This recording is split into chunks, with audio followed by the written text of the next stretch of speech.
grosses têtes de Laurent Ruquier, c'est de 15h30 à 18h sur RTL.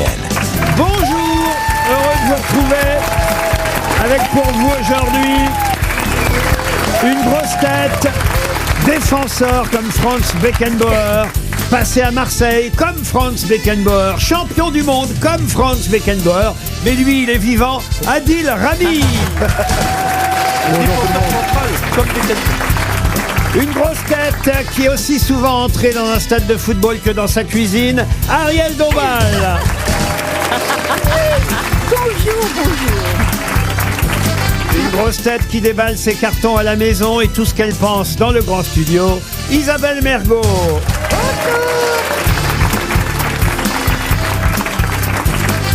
Une grosse tête qui dans l'émission a un meilleur jeu de tête qu'Adil Rami, Paul Elkarat.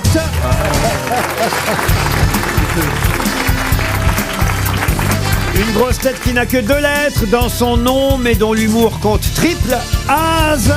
Bonjour. Et une grosse tête qui sert de Viagra à tous les agriculteurs, Karine Le Marchand.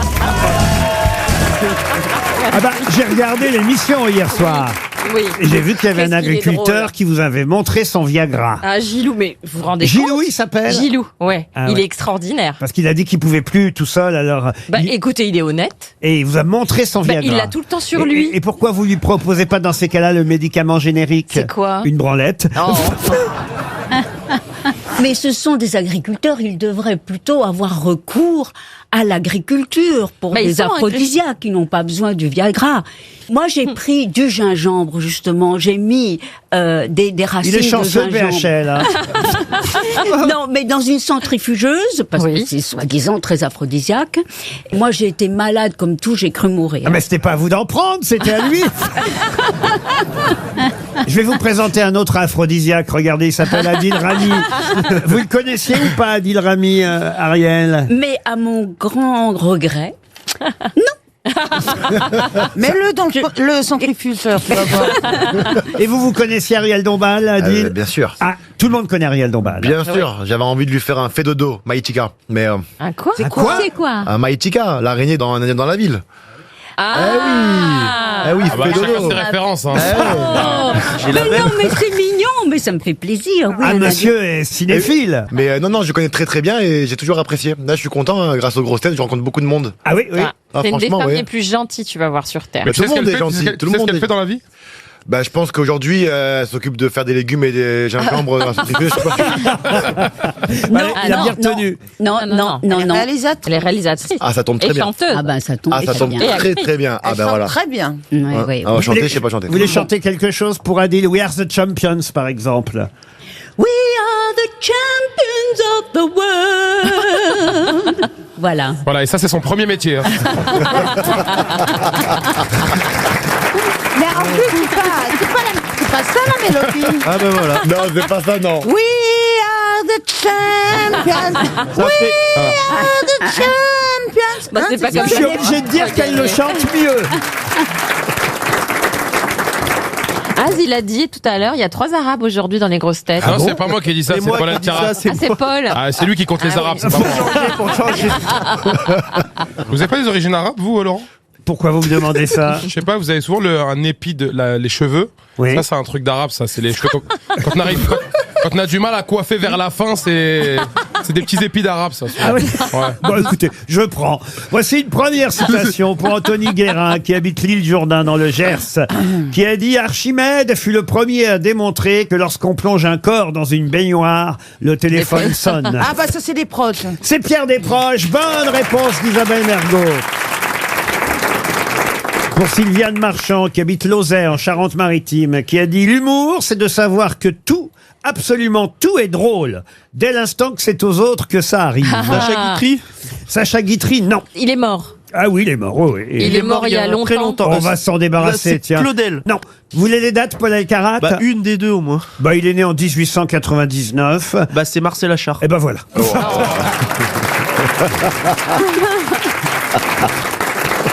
Mais je n'apprends pas les dates, elles s'impriment. Alors Marcel Achard, c'est le nu au tambour. Vous êtes sûr qu'il a fait le nu au tambour Eh bien maintenant, j'hésite. Surtout qu'elle donne pas le plus connu, donc je suis... Je vais vérifier tout de suite. Hein. Oui, vérifiez, c'est bien, monsieur Ruel. Le nu au tambour, vous dites, Ah Ariel. non, c'est de Noël Coward. Ça n'a rien à voir. Rien à voir. Le ça truc, c'est un ressemble, hein. dramaturge britannique et l'autre, c'est un français. Ça ressemble un peu, hein. Oui, c'est Noël Coward. Achard, Campbell. Ouais, c'est vrai que ça ressemble beaucoup. Mais ils sont de la même année de naissance. Mais... Nous, Adil, on reviendra plus tard. Hein, Ouais, grave. C'était parlé en- Le nu au tambour de Noël Coward. Ah oui, mais voilà, je l'ai dit. Oui, mais après, vous voyez. Pour Patrick Masqui, qui habite Le Mans, qui a dit, afin de booster l'économie de notre pays, je propose de soumettre à l'impôt tous les étrangers vivant hors de nos frontières. Stevie Boulet Non. Il est vivant. Alors, il y en a de vivants et d'autres morts. Comment ça Ils sont plusieurs. Parce qu'ils sont plusieurs. Avoir dit ça. Oui, Chacun a dit un mot. C'est une Et troupe. ça fait une C'est phrase. Chaka Ponk. C'est une troupe d'humoristes, voyez-vous. Les inconnus.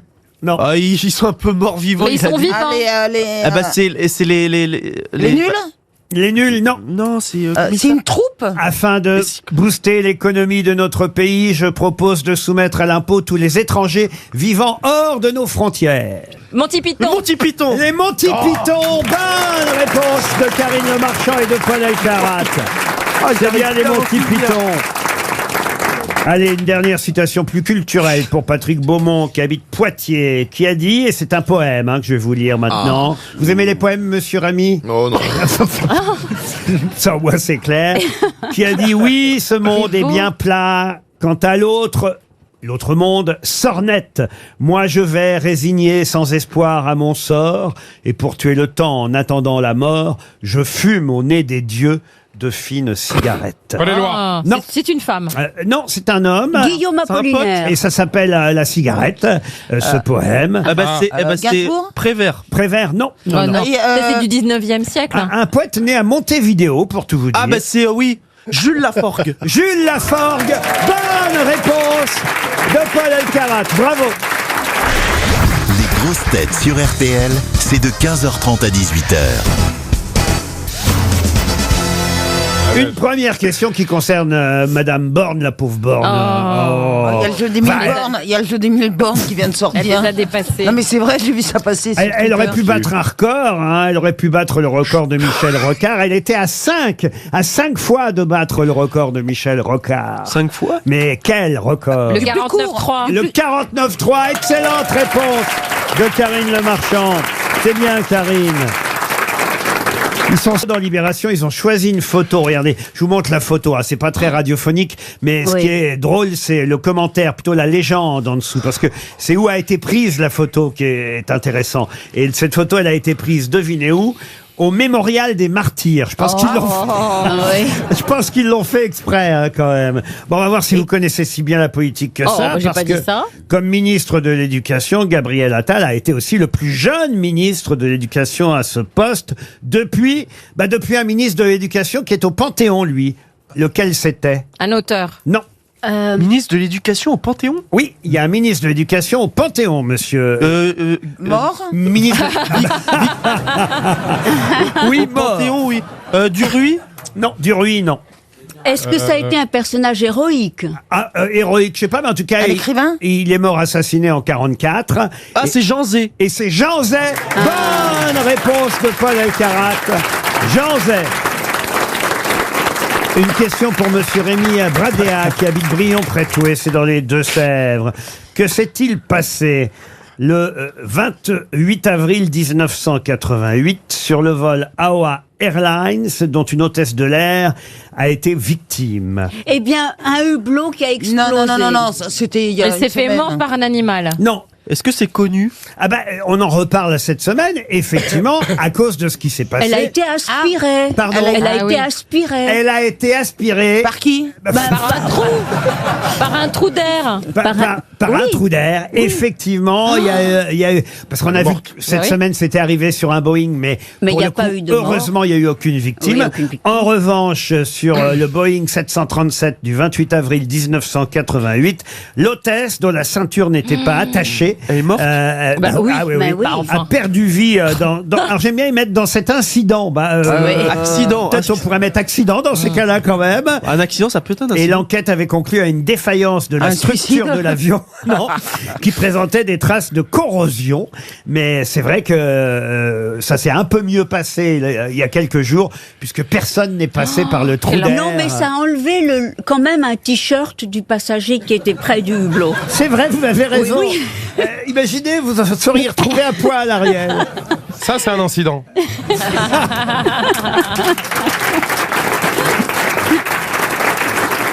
Comment elle a été aspirée, mais la porte s'est ouverte? Bah, Non, non, Il y a dans les eu un toilettes, dans les trou. toilettes. Elle a tiré la chasse d'eau et puis. Non, mais je comprends pas. La porte s'est ouverte, c'est mais quoi? non, Bah oui. t'as pas au courant de l'accident qui s'est passé il y a quelques jours? Si, mais Bah, là, je pose la question Bah, de le en fait 88. que ton avion est en l'air et il y a tout d'un coup un bout de carlingue Un qui avion en s'échappe. l'air, bah oui, sinon c'est un train. Attends.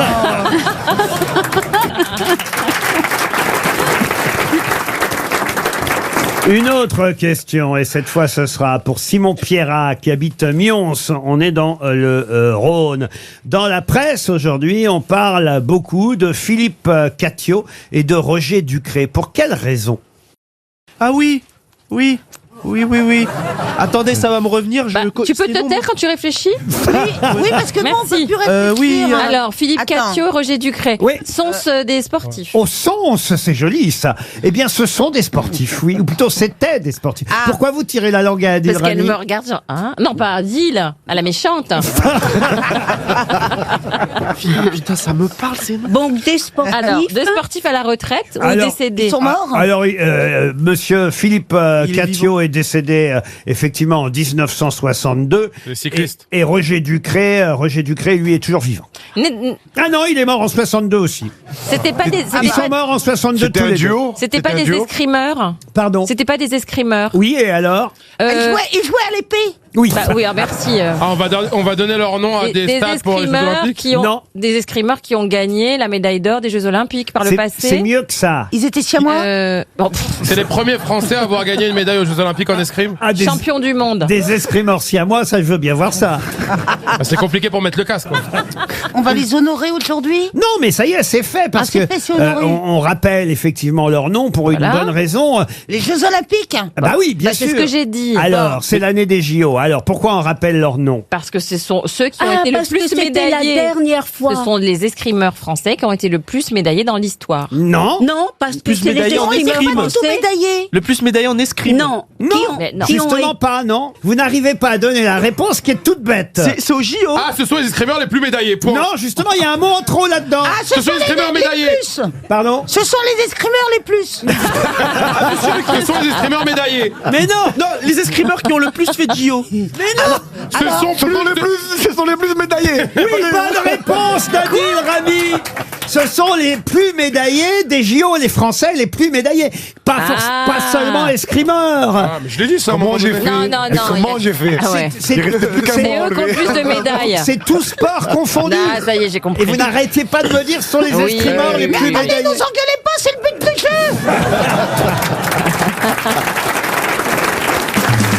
Dans un instant, les grosses têtes reviennent avec Laurent Ruquier sur RTL.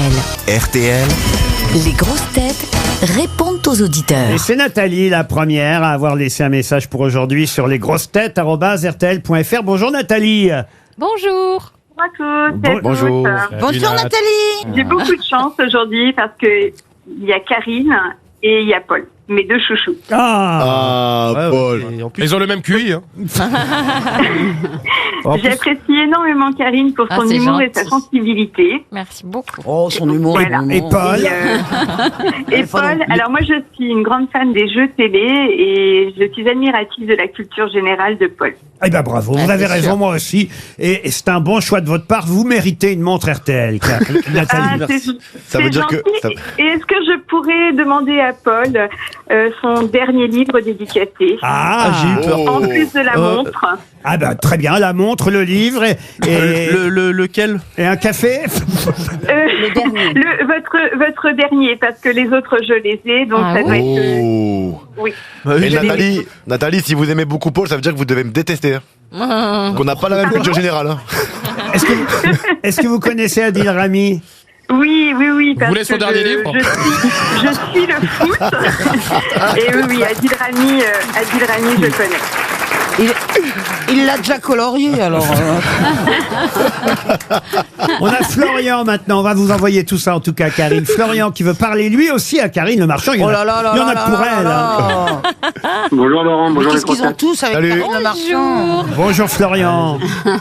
C'est gentil, Florian, merci. Bah attends, tu sais pas ce qu'il veut te dire, peut-être qu'il va dire que... Non, il est triste parce que vous ne l'avez pas contacté lorsque vous recherchiez un coach sportif du côté d'Aix-en-Provence. C'est quoi cette histoire, Florian? Et oui, j'ai vu un peu dans les stories de Karine qu'elle entretenait son corps à Aix-en-Provence. Elle essaye, hein. Et, À l'huile d'olive. C'est pas une réussite.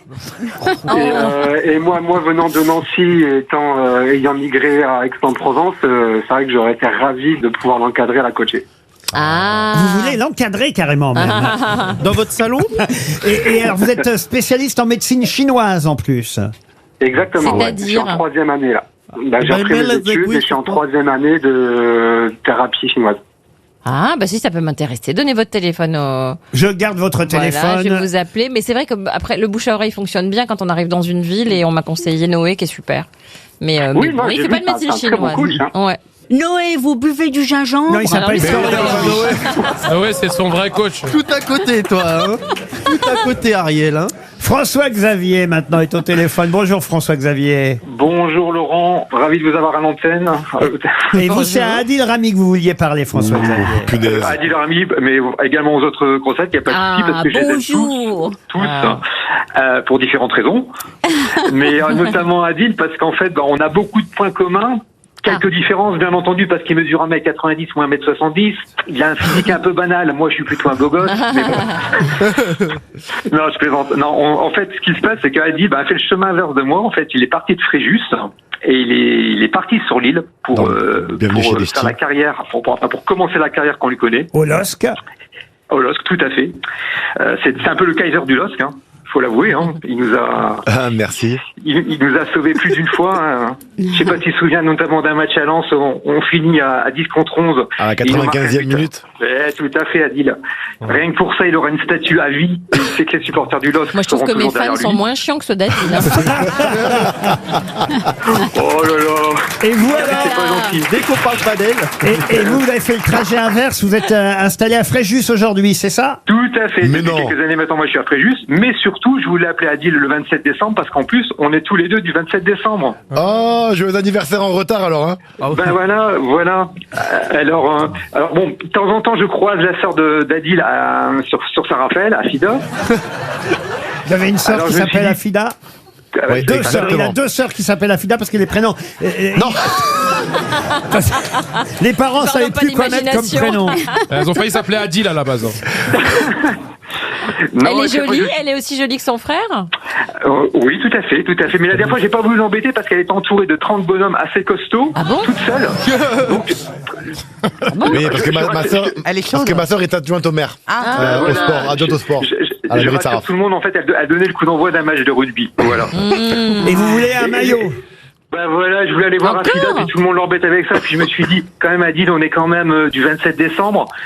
Peut-être que toute son enfance était comme moi, on lui disait un cadeau pour Noël et pour l'anniversaire. C'est vrai, on n'a pas eu de chance. Mais moi, le conseil que je vous donne, c'est quand vous voyez ma soeur, vous lui demandez, elle a tous mes maillots. Bien sûr, c'est ça. Après, nous, c'est une toute petite partie de l'émission quand on appelle les gens. C'est pas non plus... En tout cas, ça fait plaisir. Merci beaucoup. Franchement, ça me touche. Oui, enfin, il veut un maillot. Ça veut dire ça. Allez, on termine par maintenant Frédéric qui lui veut parler à Ariel Dombal. Bonjour Frédéric. Bonjour. Bonjour Frédéric. Bonjour Ariel, ça va bien? Alors, on vous écoute. Vous êtes intimidé de parler à Ariel directement. Oui, hein? bien sûr. Non, mais vous savez, Ariel, elle est merveilleuse. Elle est Ouais, j'avoue. beaucoup plus intelligente que belle. Et puis vous arrêtez à chaque fois de vous moquer d'elle. Voilà. Oh la vache. Comment il faut prendre ça? Eh bien, Frédéric, vouloir dire aussi intelligente que belle. Eh bien, Frédéric, vos paroles sont comme des caresses. Et je vous remercie. Elle va vous envoyer un maillot. Je préfère la vôtre. 15h30, 18h, les grosses têtes de Laurent Ruquier sur RTL. Les grosses têtes avec Laurent Ruquier, c'est tous les jours de 15h30 à 18h sur RTL. Toujours avec Ariel Dombal, Isabelle Mergo, Az, Paul Elkarat, Karine Le Marchand et Adil Rami. Et pardonnez-moi à l'avance pour cette question, Adil Rami, mais c'est ainsi. L'actualité veut qu'on parlait hier dans le Figaro du calendrier de Pamela Anderson. À vendre près de $150, plus de 136 €, frais de port exclus. Calendrier de l'année 1996. Pour quelle raison parlait-on dans le Figaro hier de ce calendrier avec Pamela Anderson de l'année 96? C'est pas l'année où elle a percé? Non. Est-ce que ce n'est pas le sommet avec le maillot rouge? Du tout. C'est pas l'année où elle s'est fait repérer dans son stade de football américain ou de baseball? Non plus. Des dizaines d'exemplaires de ce calendrier 1996 sont en vente sur eBay actuellement. Est-ce que c'est l'année où elle a fait le Crazy Horse? Non plus. Est-ce qu'elle était nue? Mais c'est vrai que l'année est importante. Elle a accompagné Adil lors de son entrée en 6e? Non.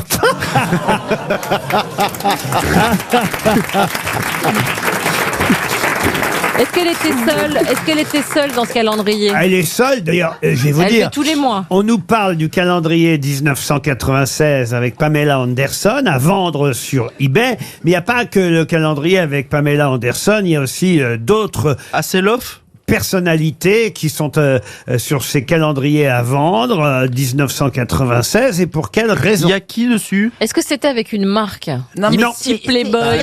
L'année est très importante. Oui, l'année est très Parce qu'il s'est importante. passé Oui, alors quelque c'est chose, Playboy. Si s'est passé quelque chose cette année-là, spécialement. Non, pas spécialement. Non, c'est Et comment on peut les tombent ach- les jours cette année-là? Pardon? Comment tombent les jours cette année-là? Oui. Comment Attendez. Comment quoi? J'ai rien compris. J'ai pas Comment compris. tombent les Karine, jours? répète. Comment C'était la tombent dernière les année jours cette bissextile. année-là C'était la sont dernière année spécifiques? bissextile.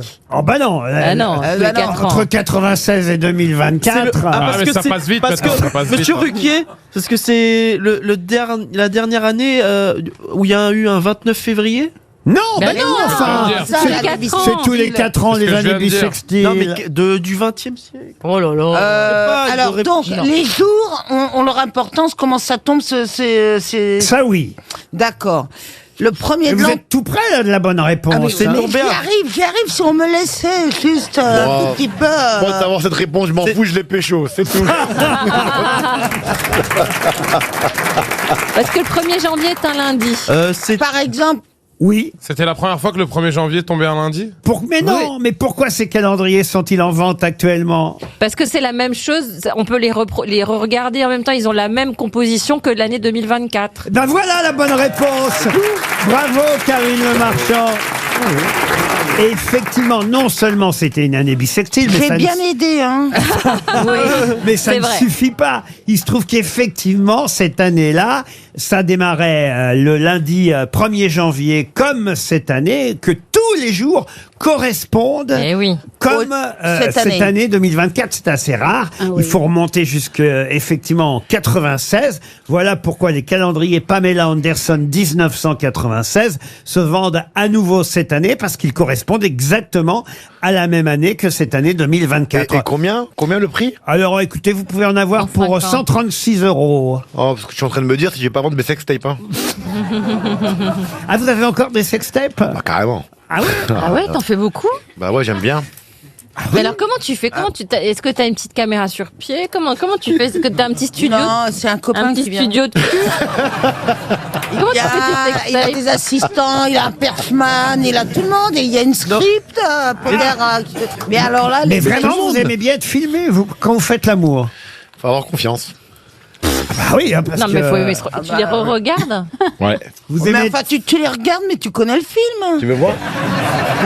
Mais du coup, tu rentres Moi, le je pourrais ventre pas et tout voir ça? deux films. J'ai pas de ventre. Oui, non, mais est-ce que tu te laisses complètement aller, sachant que t'es filmé? Ouais. Ah oui? Normal. Ah ouais? Ah, mais c'est pour garder des souvenirs. C'est comme tu vas à la plage, tu prends une photo de la plage. Garde un souvenir, des fois t'oublies. Ariel, vous avez des sextapes, vous? En noir et blanc. Non, non. Faut aller les faire développer en fait, le problème.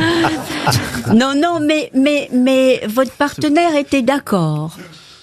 Non, c'est même elle qui m'a incité, bien sûr. Ah oui? Ah oui. Bien sûr.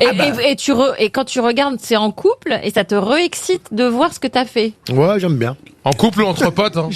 Mais du coup, quand J'aime vous quittez, bien. elle récupère ses sextapes. Non, j'ai tout. Non, après, il faut avoir confiance. Hein. Ah bah oui, oui.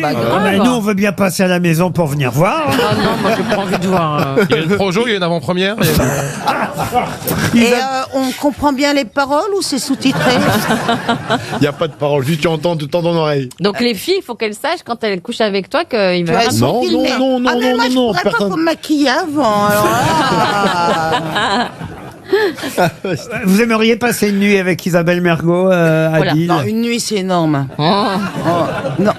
C'est pourquoi vous me demandez pas à moi? Bah parce que oui, c'est vrai. Parce que vous, je sais que vous feriez bien une nuit avec Adil. Non. Non? Non. Je déteste les caméras. Ouais. Non, mais surtout toi, il va falloir mettre les sous-titres. Parce que... Oh là là. C'est beau, deux défauts de prononciation qui se rencontrent. Mais vous avez comme ça des vidéos pour toutes les filles que vous avez rencontrées? Non, pas pour tout. Les filles sérieuses, Après, les filles sérieuses. Quand je le sens, je demande. Les filles sérieuses. Ouais. Non, mais avec qui c'est pas juste 10 minutes, tu vois? Oui. Oh, le rire. Mais quoi, mais genre, il y a que lui, vous êtes jamais filmé, vous? Jamais. Bah arrête. Jamais. Parce que vous êtes filmé, vous aussi. Non, moi je me suis filmé, mais il y avait personne en fait.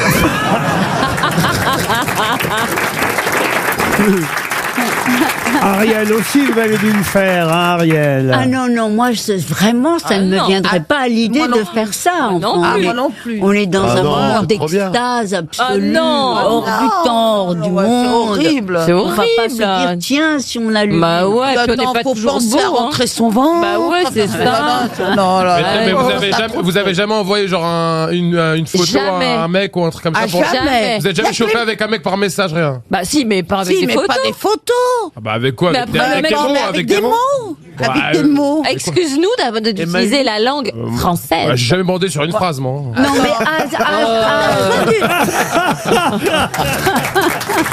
C'est pas bête. Mais dis-moi C'est après. mal pour ça. Attends, et Paul, qu'est-ce qu'il en pense de tout ça, Paul? Mais il a Ah non, mais jamais question rien suivante. fait, lui.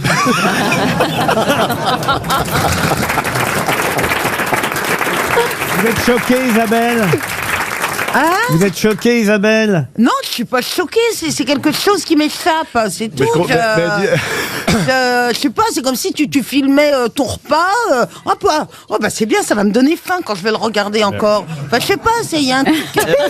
C'est pas Mais dans la disquette. Isabelle, c'est ce que beaucoup font de nos jours. Hein. Ils filment leur bah, repas. pas nous. Ah, il prépare le terrain, le petit. J'ai pas dit ça. Les grosses têtes sur RTL, c'est de 15h30 à 18h. RTL, 6 grosses têtes, 5 fake news. Laurine est à Montauban. Bonjour, Laurine. Bonjour. Vous allez Bonjour bien, à tout le Laurine? monde. Que faites-vous dans la vie? Je suis technicienne de labo au centre transfusion. À Montauban, dans le Tarn-et-Garonne. C'est ça. Est-ce que vous avez bien révisé l'actualité, Laurine? J'ai mis BFM ce matin. Voilà. Ah bah bon, très bien, j'y suis plus, hein, mais...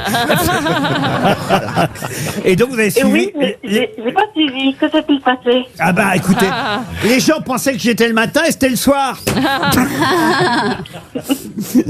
Laurine, puisque vous avez bien révisé, peut-être vous allez pouvoir partir en demi-pension pendant une semaine à Megève. C'est pas mal, hein? Est-ce que vous aimez la neige? Pas trop, mais bon, je cours avec, hein, c'est pas grave. Quand ça veut pas, ça veut pas. Mais elle est pas obligée de Me partir gêne en maintenant. plus. Il y a une vue imprenable sur le Mont Blanc, c'est quand même pas mal. Demi-pension pendant une semaine, les chalets du Prarian. C'est un magnifique hôtel, 3 étoiles, savoyard, calme absolu, charme authentique. Qu'est-ce qu'on fait? On joue quand même, Laurine? Oui, parce que mon conjoint sera ravi. Ah, bah si votre conjoint sera... Bah oui, part avec une autre et puis voilà. Mais non, mais on peut manger de la fondue, c'est bon. L'équipe Intersport Megève vous équipera avec du matériel de qualité. Pour en savoir plus, allez sur vacancesbleues.fr. C'est vacancesbleues.fr qui vous offre cette semaine de vacances à Megève, au chalet du Prarian. Bon, Laurine, assez plaisanté. Maintenant, on va vous donner des infos. Il y en a 6 des infos, 5 fake news et une seule vraie information. Ça, c'est pas la peine que je vous rappelle le principe. D'ailleurs, je viens de vous le faire. Donc, c'est parti. On commence par Az. Une pétition de soutien à Alain Delon vient d'être signée par Alain Delon en faveur d'Alain Delon et contre tous ceux qui voudraient piquer son pognon à Alain Delon. Ça, c'était la première info. Isabelle Mergot, maintenant. Guerre autour de l'héritage d'Alain Delon. Le notaire de la famille a tenu à rappeler aux enfants que l'acteur était toujours vivant. Paul Elkarat. Moi, je sens que ça va rigoler. Hein. Affaire Théo. Hier, devant les juges, le policier qui a introduit sa matraque dans les fesses du jeune homme a plaidé la légitime défonce. Oh là là. Adil Rami. Un iPhone tombé du Boeing Alaska Airlines qui a perdu une porte en plein vol a été retrouvé en état de marche après une chute de 5000 mètres. On ne nous a pas dit s'il était en mode avion. Ariel Dombal. Alors, la muraille de Chine, qui fait 21 000 km de long, réclame sa part d'héritage à Alain Delon. Karine Le Marchand pour terminer. Elisabeth Borne a chanté en vapotant. Gabriel, tu brûles mon esprit, ton amour étrangle ma vie. Et l'enfer devient comme un espoir, quand dans tes mains je meurs chaque soir. C'est donc une fumée blanche pour Gabriel Attal. Bravo, elle chante bien, Karine. Qu'est-ce qu'il y a, Karine? La tête d'Isabelle.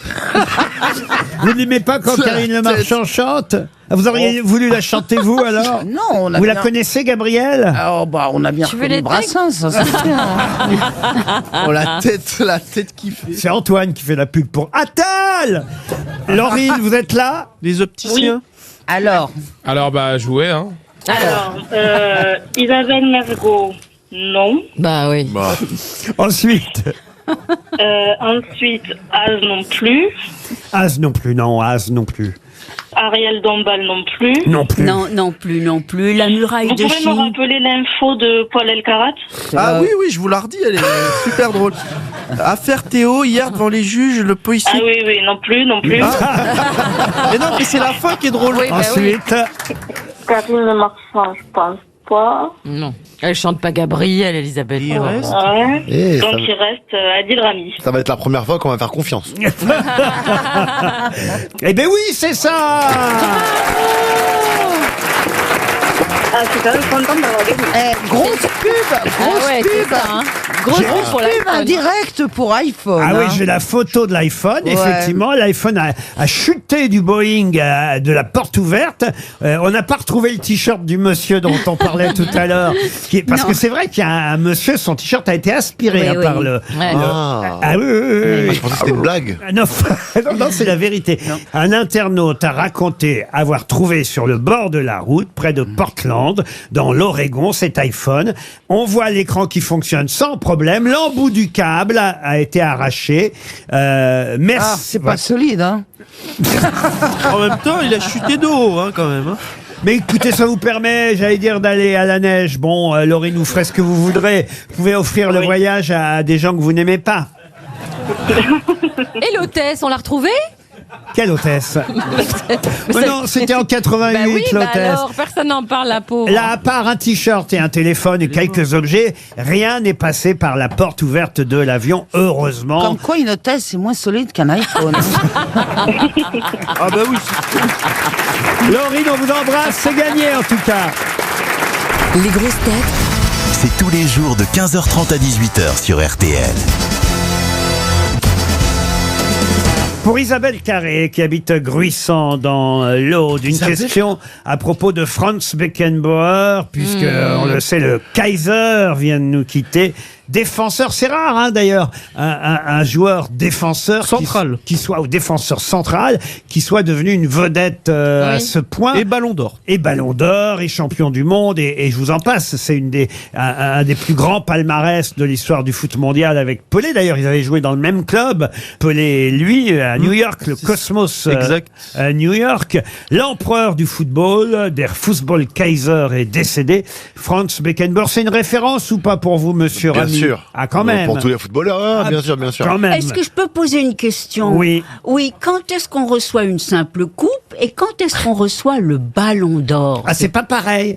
Le Ballon d'Or, c'est un joueur qui est récompensé. Alors qu'une coupe, c'est toute l'équipe pour le championnat, pour la Coupe de France, pour une fois par an, la un Ligue seul des joueur. Champions. Ah. Tandis que le Ballon d'Or, c'est tous les journalistes qui décident que c'est tel joueur qui va être récompensé. Ça n'a pas la même forme. Journaliste du monde entier. Et puis Ariel. Et puis en plus, il y a un truc que je peux t'apprendre aussi, c'est que tu peux gagner des coupes sans jouer. Ah aussi? Ah oui. Bah, Bah les alors, il est en face de toi, en fait. Quand t'es sur le... Oui, C'est ce quand tu es remplaçant sur le banc de touche. C'est ce qui est arrivé à Adil Rami. Adil est champion du monde, mais il n'a pas joué. Il n'a pas joué, il a reçu une coupe. Mais quand? 2018.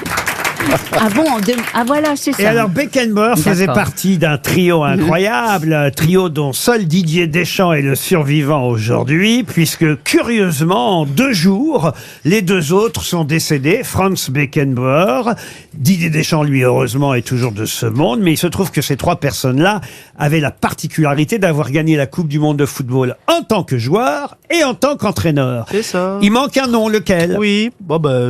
Kaiser. Non, c'est Mario Zagallo, qui qui était est joueur et entraîneur du foot brésilien. Bonne réponse de Paul Elkarat. Vous le saviez, Adil Rami? Non, non. Eh ben oui, effectivement, ce joueur-entraîneur brésilien a gagné la Coupe du Monde de foot en tant qu'entraîneur, en tant que joueur, Mario Zagallo, et il est mort il y a 2 jours. 2 jours avant Franz Beckenbauer, et pourtant il n'était... D'ailleurs, Didier Deschamps serre les fesses, hein, croyez-moi, parce que ils ne sont que 3 au monde à avoir gagné la Coupe du Monde de football. Une fois que les 2 jours seront passés, il pourra faire ouf Didier Deschamps, mais c'est vrai que ça doit foutre la trouille. Et en plus, il est en bonne forme. Hein. Il se tue au sport tous les jours, et au paddle, il excelle le paddle, et puis non, il est très... Vous voyez toujours votre sélectionneur? Je l'ai vu il y a pas longtemps. Ouais. Vous l'aimez bien? J'aime beaucoup. Mais pourquoi alors lui et son staff. Pourquoi il vous a pas fait jouer alors, Didier? C'est compliqué, puis les 2 centraux, ils étaient super bien élancés pendant la Coupe du Monde, et puis au moment où je devais rentrer, Hugo Lloris, il fait sa petite couille, où il fait sa petite boulette, et du coup, j'ai dû attendre un petit peu avant de rentrer, ça s'est pas fait. Et voilà. Attends, il y a Ballon d'Or et boulette alors. Tu joues plus alors? J'ai arrêté, ouais. Ah d'accord. Ouais. Tu fais quoi dans la vie? Toi, maintenant, sur RTL, regarde. Ben, On est ensemble. Il est consultant pour différentes chaînes de télévision. Exactement. Il commente les matchs. Et pourquoi tu joues plus? Pourquoi je soupule? Pourquoi? Je te demande pas pourquoi t'as un soupule, je te dis pourquoi tu te joues plus. D'accord. Attends, c'est lui qui se moque de mon défaut de Je concentration. ne me suis pas moqué du tout. Non, Alors, parce que maintenant j'ai 38 ans. Et que ça commence à être dur physiquement avec mes genoux, mon dos. Il se donne beaucoup sur les vidéos, donc...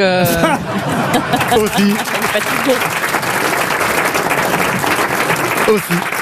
Je reviens à Beckenbauer parce que parmi les matchs qui sont évoqués dans toute la presse aujourd'hui, il y a plusieurs pages sur Franz Beckenbauer un peu partout dans les journaux. Il y a un match qu'il a joué en juin 1970, le 17 juin 1970, un match qu'il a joué à Mexico lors d'une demi-finale de la Coupe du Monde. C'est contre l'Italie que les Allemands jouent ce jour-là.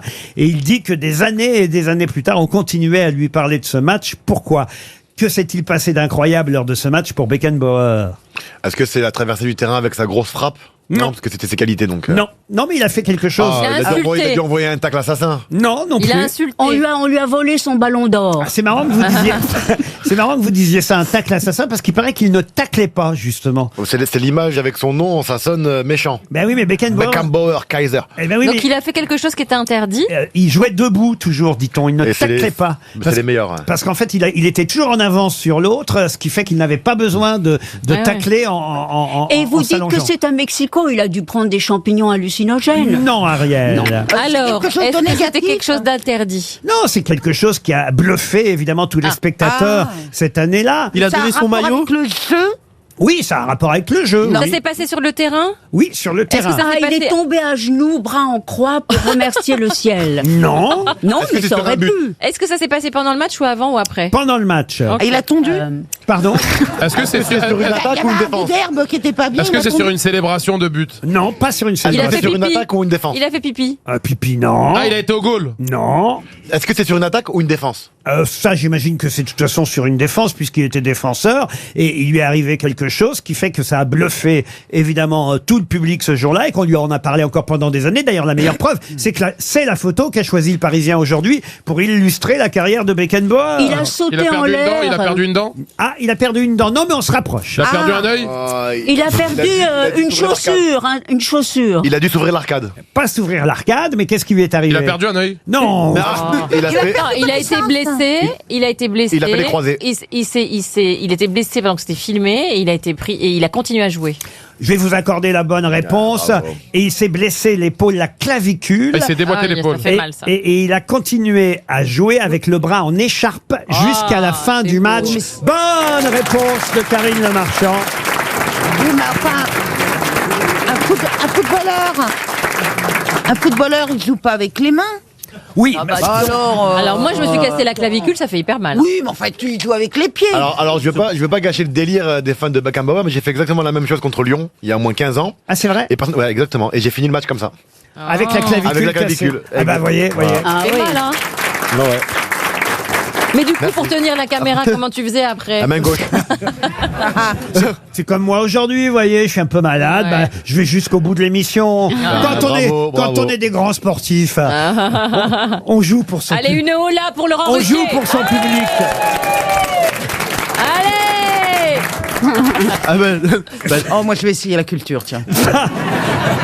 Ah, tu devrais. Bon, de toute façon, j'ai fait un QI, là, sur... Non mais c'est vrai, pourquoi il y a marqué mon nom là, d'abord? Pourquoi il y a marqué Adil? Non, il y a marqué Calife. Ouais, retourne la page, j'ai vu, il y a marqué Adil. Parce qu'il faut que je m'en souvienne, parce que je confonds avec l'idole.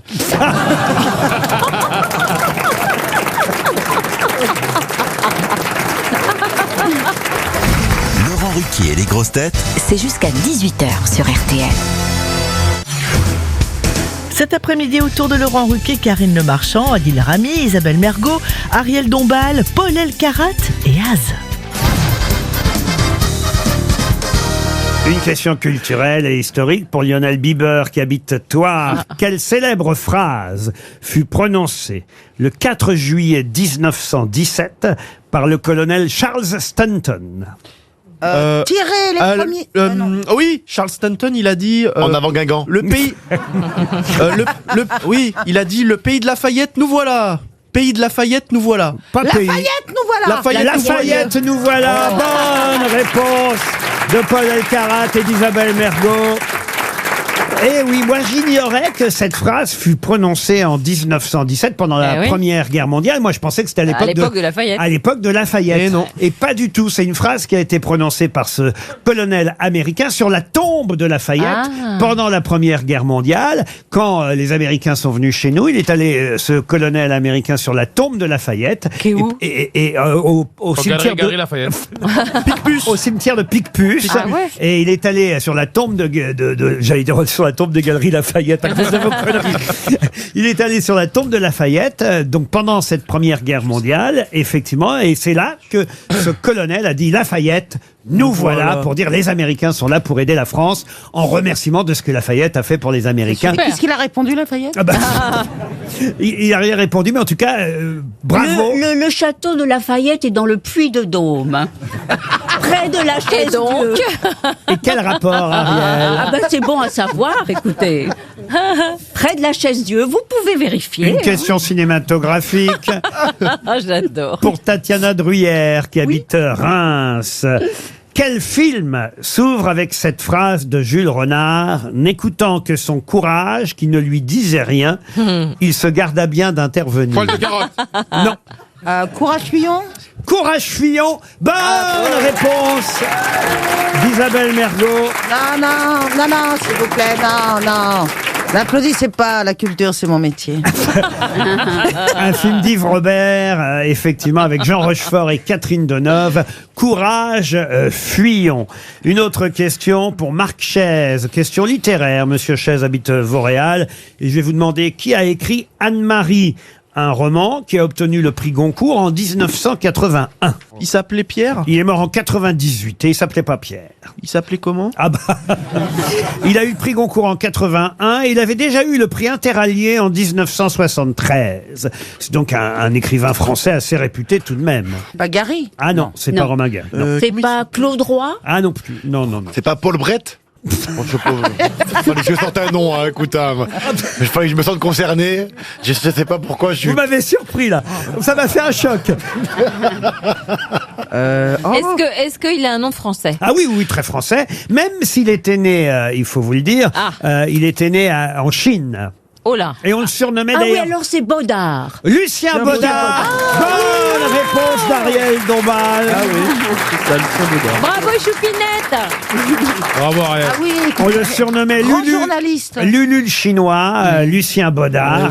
Effectivement. Oui, c'est vrai, Lulu le C'est chinois. drôle. On dirait un braqueur. Grand reporter à France Soir, journaliste français, écrivain, qui a obtenu le prix Goncourt en 1981 avec Anne-Marie. Lucien Baudard dit Lulu le chinois. Une autre question pour Ludovic Rubuta. Monsieur Rubuta habite Fétia en Haute-Vienne. Pouvez-vous me citer une actrice née à Bruxelles, morte en Suisse et qui a obtenu un Oscar? Audrey Hepburn. Audrey Hepburn, excellente réponse de Paul Elkarat. Bah, qu'est-ce qu'il fait, Adil Il va Rami? faire pipi, mais il prend son téléphone parce que je crois qu'il se filme aussi quand il fait pipi.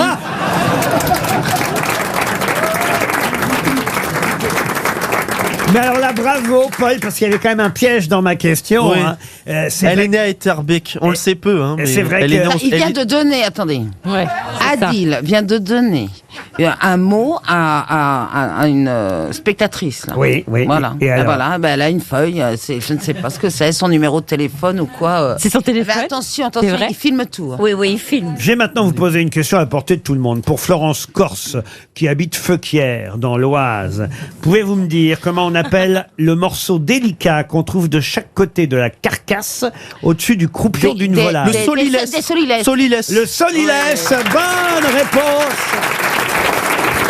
Et ça vient de l'expression que, comme c'est le meilleur morceau, il n'y a que les sots qui le laissent. Donc solilès. Le solilès, effectivement, excellente précision de Madame Mergot, aidée par Monsieur Paul Elkarat. Est-ce qu'il n'y a pas dans le gigot un truc qui s'appelle la souris? Si. C'est le même alors? Non. Non. Ah non. Non, c'est pas autour du croupion. C'est sur la cuisse, le non, gigot. Tous les croupions ne se ressemblent pas, Ariel. Monsieur Rami est de retour. Voilà. Parmi nous. Alors, tu t'es filmé rapidement, dis donc. Alors, qu'est-ce qui s'est passé pendant mon absence? C'est pour ça qu'on ne Alors. vous a pas joué tout le temps pendant toute la durée des matchs, parce que si vous savez pas vous retenir pendant 90 minutes. Ben, généralement, je me retiens, mais là, c'était compliqué. Qu'est-ce que tu donnes des mots Non, mais parce que je voulais pas la griller, alors je lui ai envoyé un message pour lui dire félicitations parce qu'elle est enceinte. Ah, c'est mignon. Eh oui, c'est vrai qu'elle est enceinte. C'est tout? Ah bah dis donc, Vous- t'as l'œil. Non, Oui. mais c'est surtout que vous draguez même les femmes enceintes. Pas Mais du non, tout. mais parce C'est la qu'elle seule vidéo qui lui manque. C'est la seule vidéo qui est lui manque. enceinte d'Adil Rami. Je voudrais maintenant souhaiter un bon anniversaire à un octogénaire. Merci. Un octogénaire né le 9 janvier 1944, hein, ça va de soi, compter, Ah ouais. ça fait bien 80 ans. Et cet octogénaire a été classé par le magazine Rolling Stone le 3e meilleur guitariste rock de tous les temps, derrière Jimi Hendrix et Eric Clapton. De qui s'agit-il? Gilmour. Non. C'est pas quand même l'ex de Pamela. Ah non.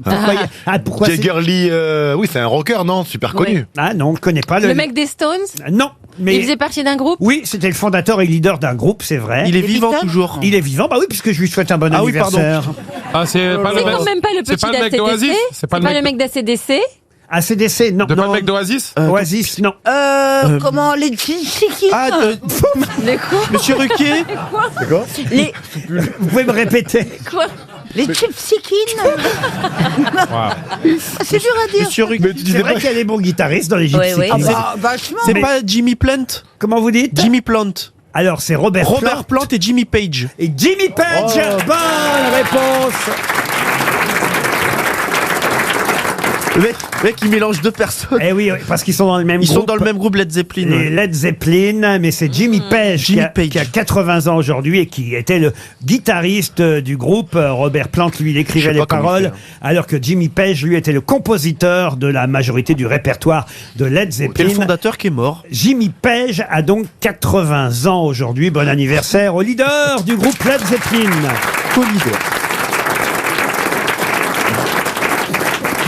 Ah, je te jure, hein, je sais pas comment il fait pour stocker autant de trucs dans sa tête. Ah, pendant que tu te filmes, lui, il lit. Hein.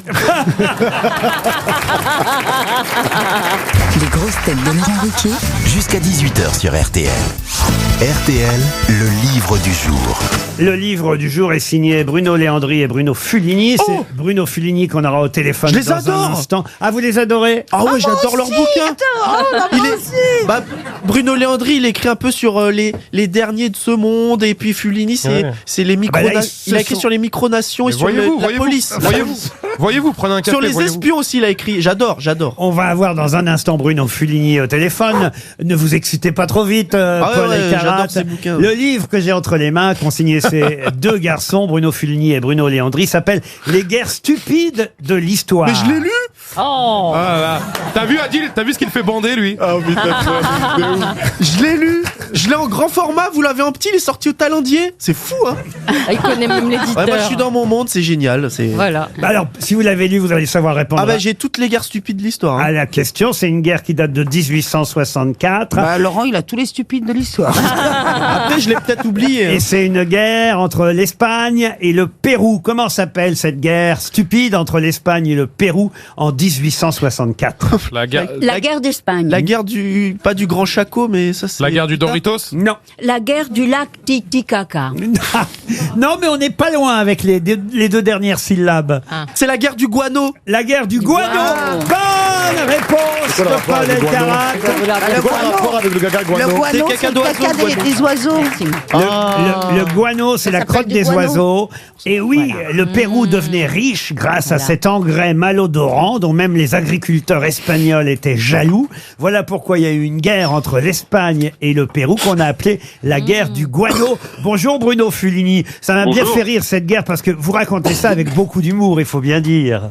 Il faut dire que imaginer une guerre navale dans le Pacifique pour des tas de crottes d'oiseaux, c'est assez invraisemblable, et pourtant c'est une guerre qui a fait des centaines de morts, parce que non seulement c'était une guerre navale, mais à un moment la flotte espagnole a bombardé les ports de Valparaíso au Chili et de Callao au Pérou. Donc c'était une guerre tout à fait sérieuse, parce que c'était une richesse énorme, ces gisements de guano accumulés pendant des siècles qui permettaient de faire de l'engrais en fait. Mais comme vous le dites, ça peut revenir aujourd'hui, hein, parce que l'agriculture biologique va peut-être s'intéresser à nouveau au guano. Alors imaginez qu'il y ait une nouvelle guerre du guano grâce au bio, là on aura bouclé la boucle. Les guerres stupides de l'histoire, jusqu'à aujourd'hui d'ailleurs, puisque vous nous racontez, par exemple, plus récemment, dans les années 60, le blocus de Monaco, avec cette phrase quand même très drôle du général de Gaulle, qui dit « Si Monaco nous on fait un blocus, rien de plus facile, il suffit de 2 panneaux de sens interdit, un au Cap d'Aille et un second à la sortie de Menton. » Effectivement, alors là il n'y a pas eu de mort bien heureusement, mais il y avait une rivalité fiscale et puis aussi le contrôle de moyens d'information entre la principauté de Monaco et la France du général de Gaulle. De Gaulle a fait un blocus pour obliger Monaco à négocier. Monaco a résisté un certain temps et puis a fini par négocier. L'année suivante, d'ailleurs, la France du général de Gaulle est entrée en conflit avec le Brésil pour une obscure histoire de pêche à la langouste. Et toute la flotte française s'est retrouvée dans l'Atlantique et on a pensé qu'on allait se faire la guerre. Les journalistes ont commencé à parler d'une guerre de la langouste entre la France et le Brésil. Donc il y a eu comme ça des petites guerres qui heureusement n'ont pas fait de mort. Et heureusement, voilà, vous dites qu'ils n'ont pas fait de mort, mais ça n'est pas toujours le cas. Je prends l'exemple, ça c'est terrible, ce que vous racontez, de la bataille de Toulouse en 1814. Là, il y a un maréchal qui s'appelle Soult, le maréchal de l'épopée napoléonienne, qui va tenté de lutter contre la coalition, effectivement, anglo-espagnole, je sais pas comment je peux dire ça. C'est Wellington qui est face à lui. Et là, ce qu'il ignore quand il fait cette guerre, c'est qu'en fait, Napoléon n'est plus au pouvoir. Parce que il n'y avait pas BFM à l'époque. On pouvait pas savoir, l'information n'arrivait pas jusqu'à Toulouse assez vite. Et ils ont continué à faire la guerre alors qu'il n'y avait plus lieu d'être. Et oui, à l'époque, il fallait parfois plusieurs jours, voire plusieurs semaines pour que la nouvelle d'un traité de paix parvienne un petit peu partout à travers le territoire. Et donc, il y a eu une bataille très sanglante livrée à Toulouse, les Français assiégés par les Anglais et leurs alliés espagnols et portugais, des milliers de morts encore, pour rien, puisqu'en fait, la guerre était finie. Il y aura la même chose à la Nouvelle-Orléans en 1815 entre les Américains et les Anglais. J'ai trouvé une chose assez extraordinaire dans ce genre, c'est la libération de Pisca. Une petite île qui dépend de l'Alaska que les Japonais avaient réussi à occuper pendant la Seconde Guerre mondiale en 42. Donc évidemment pour les Américains c'était inacceptable qu'une portion du territoire des États-Unis soit occupée par les Japonais. Donc ils ont lancé en plein brouillard, dans le froid, une énorme opération, 35 000 hommes qui débarquent, qui tirent dans tous les sens. Et en fait, l'île avait été évacuée 10 jours plus tôt par les Japonais, on n'en savait rien. Et les Américains se sont tirés dessus mutuellement dans le brouillard. Il y a eu 300 morts, victimes exclusivement de tirs à vue. C'est incroyable, et des histoires comme ça, il y en a plein. Votre livre, Les guerres stupides de l'histoire, c'est signé Bruno Fuligny et Bruno Léandri, et c'était le livre du jour. RTL, les grosses têtes de Laurent Ruquier. Une question pour Martine Milovic qui habite Hombourg, en Moselle. Là, vraiment, tout le monde peut répondre, monsieur Rami, parce que je suis sûr que vous connaissez cette chanson que Dalida a chantée en italien sous le titre Semplicemente Così. Mais sous quel autre titre connaissez-vous cette chanson interprétée par... Bah non, Bambino, ça s'appelle Bambino, vous voyez. Moi, je veux mourir sur scène. Non, moi, je veux mourir sur scène, non. Simplement Così, c'est ça. Comme ça, simplement comme ça. Simplement comme ça. Sous quel autre titre connaît-on la chanson comme d'habitude interprétée en italien par Dalida, qui elle l'a chantée sous le titre Semplicemente Così? Comme d'habitude, non. Qui veut dire, alors est-ce que tout simplement. Tout simplement. Tout simplement. Non. Ah oui, c'est ça, tout simplement. C'est pas tout simplement. Simplement. Simplement. Mais non. Bah alors tout doucement, tout doucement. Tout doucement. D'Ariel Dombal. Le bug, t'as déconné. T'as déconné. C'est pas tout simplement, c'est tout doucement. Tout doucement. Ah mais c'est un de la mode différent. Tout doucement. C'est que c'est les parents. Tout simple. Non, maman, il dit tout simplement. On l'a tout doucement par Bibi, puisque c'est son anniversaire aujourd'hui. Voilà pourquoi j'ai choisi cette question. Bibi, née au Ghana. Aujourd'hui, c'est le Ghana. À l'époque, c'était la Côte d'Or. À Accra, la chanteuse Bibi a 67 ans et elle s'est fait connaître grâce à cette chanson tout doucement. On va pas chipoter. J'ai une question maintenant géographique pour Amir Ciccardini qui habite Montfort-sur-Meux en Île-et-Vilaine. C'est le journal Le Monde qui nous parle d'un pays où les électeurs sont appelés aux urnes aujourd'hui, mardi 9 janvier. Les électeurs sont tous appelés, ils s'appellent tous aux urnes. Ils vont voter, voulais-je dire. Je n'avais pas compris. Je suis en train de lire le papier de Sophie Landrin, vous voyez, du journal Le Monde. C'est ainsi qu'on dit, chère Isabelle. Les électeurs sont appelés aux urnes ce mardi 9 janvier pour élire leurs députés. C'est un tournant, paraît-il, dans l'histoire de ce pays. Un des rares pays de la planète à présenter un bilan carbone négatif. Un pays qui a inventé le concept de bonheur national. Le Bhoutan. Le Bhoutan. Bonne réponse. Comment vous savez ça, Karine? Mais parce que je suis le bonheur, enfin. Eh oui, le bonheur national brut. Ils ont inventé ce concept. Génial. Bravo. C'est mon rêve d'y aller. Et il y a un roi et une reine, je crois. 780 000 habitants au Bhoutan. Pourquoi vous rêvez d'aller au Bhoutan? Parce que c'est magnifique, parce qu'ils accordent très peu d'autorisation aux étrangers de venir. On est toujours accompagné par quelqu'un. Ça évite justement de faire n'importe quoi. Tournez-vous vers Adil Rami, le Bhoutan? Le Bhoutan. J'ai pas compris. Parce que je suis un bout en train, je crois, non? C'est ça? Non. En deux mots, le Bhoutan. Oui, je vois ce que tu veux dire. Bon. Pas de violence, que de l'amour. C'est là que je veux aller. Et pas de problème écologique non plus. Pas bien chez moi. Ah.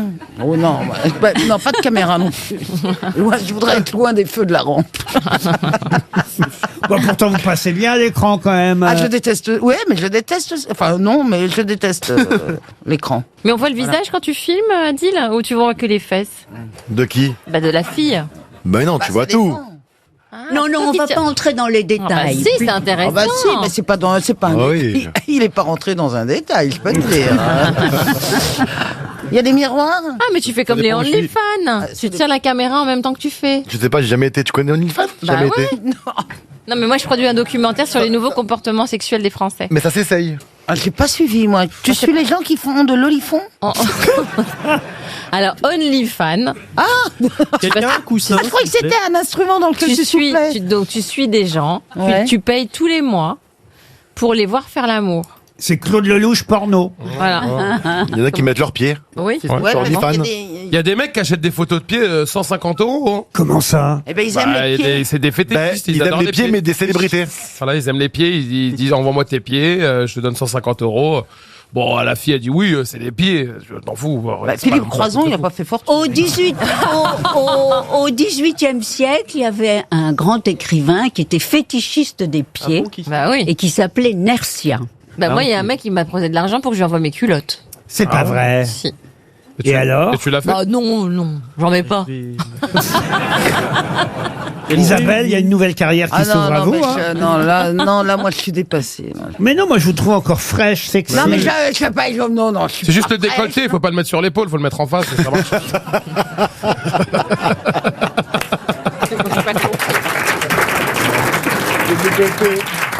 J'ai pas compris. Le monsieur te dit que le décolleté, il faut le mettre en face, pas sur l'épaule.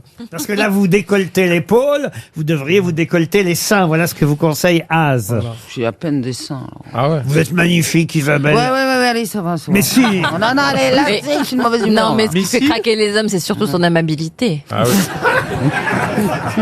sa douceur, sa docilité. Son accent. Mais allez bien vous faire.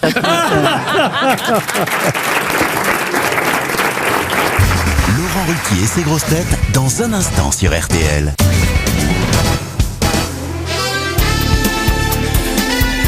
Les grosses têtes de Laurent Ruquier, c'est de 15h30 à 18h sur RTL. Toujours avec Isabelle Mergo, Ariel Dombal, Adil Rami, Karine Le Marchand, Az et Paul Elkarat. On va faire travailler un peu Paul avec cette question littéraire pour Madame Perfillon, Karine Perfillon, qui habite Cutura dans le Jura. Il s'agit de retrouver le nom d'un écrivain mort accidentellement au cours d'une plongée au large d'une plage, tué par le soleil, diront ses confrères. En effet, parce que il n'aurait pas dû ce jour-là manifestement plonger du côté de Cadix. C'est en Espagne, à l'âge de 69 ans, que cet écrivain et poète français qui appartenait au collège de pataphysique est mort au cours d'une plongée. De quel écrivain s'agit-il? C'est pas Henri de Régnier. Mais non, c'est pas Henri de Régnier. il est mort à 69. Ben oui, mais c'est pas lui. Voyez, il boude. J'ai vu ça, ouais. Oui, je ne sais pas ce que c'est que la patate La patate physique? C'est quoi ça? Bah, C'est un c'est collège, vrai, non? une pomme de terre. Alors ça, mais- c'est juste après Jarry les qui a créé- surréalistes, c'est ça? C'est juste après les surréalistes, la pataphysique. C'est une école artistique créée par Jarry au fin du 19e siècle. Jarry, voilà. Jarry l'humoriste. Oui, On s'en est débarrassé. Jarry l'humoriste. Alors là, je vous parle d'un écrivain, auteur de quelques romans dont je peux vous donner les noms si ça peut vous aider. Oui, ça peut m'aider. L'illustre cheval blanc, les vanillés, la pie voleuse, Oh la vache. le bridge de Madame Liane, la chasse au mérou. Il est pas connu. Et il est mort accidentellement au cours d'une plongée au large C'était un humoriste. d'une plage. Non. Une plage de Chiclana de la Frontera. Ah oui, en Cadiz. 1970. Et effectivement, il était né à Courbevoie en 1900. Voilà. Et donc, il avait 70. Ah, même avec les dates, si même avec les dates t'as pas trouvé, on est mort. Il les a pas eu parce qu'il est mort avant son 70e anniversaire. Il avait 69 ans quand il est mort en mai Attendez, 1970. le nom se dessine. Hein. Ah, Est-ce que ses initiales, c'est JL? pas J. Non, c'est un L, son nom, c'est je sais. C'est pas un J, mais c'est pas loin. Un G? Un G, oui, GL. Gérard. L'an 20. Limbourg? Oui, prénom. Limbourg? Oui. Grégoire. Et l'autre, Non, non, c'est film. C'est pour ça que j'avais les lettres dans le Georges Limbourg. Georges Limbourg. Bonne réponse d'Ariel Dombal et de Paul Elkarat. Ah bah elle a trouvé Georges quand même. C'est tellement dur de trouver un J'ai prénom. quand même 50% de la réponse, hein, parce que moi j'ai dit Georges. Oh, vous êtes bougon hein, aujourd'hui. hein, Adil Paul. aurait pu trouver. Oh, hein, mais- parce que- Avec Qu'est-ce qui vous arrive, Avec Paul ce bruit, j'essaie de remettre les lettres dans le bon ordre. Ensuite, pardon. j'ai pas le prénom et sa gueule à côté. On Et s'en branle, nous, y a rien à gagner, c'est pas les 12 coups de midi ici. Hein. j'ai pas dit ça. C'est la première fois que dans ma classe, le premier de la classe, il se fait gronder.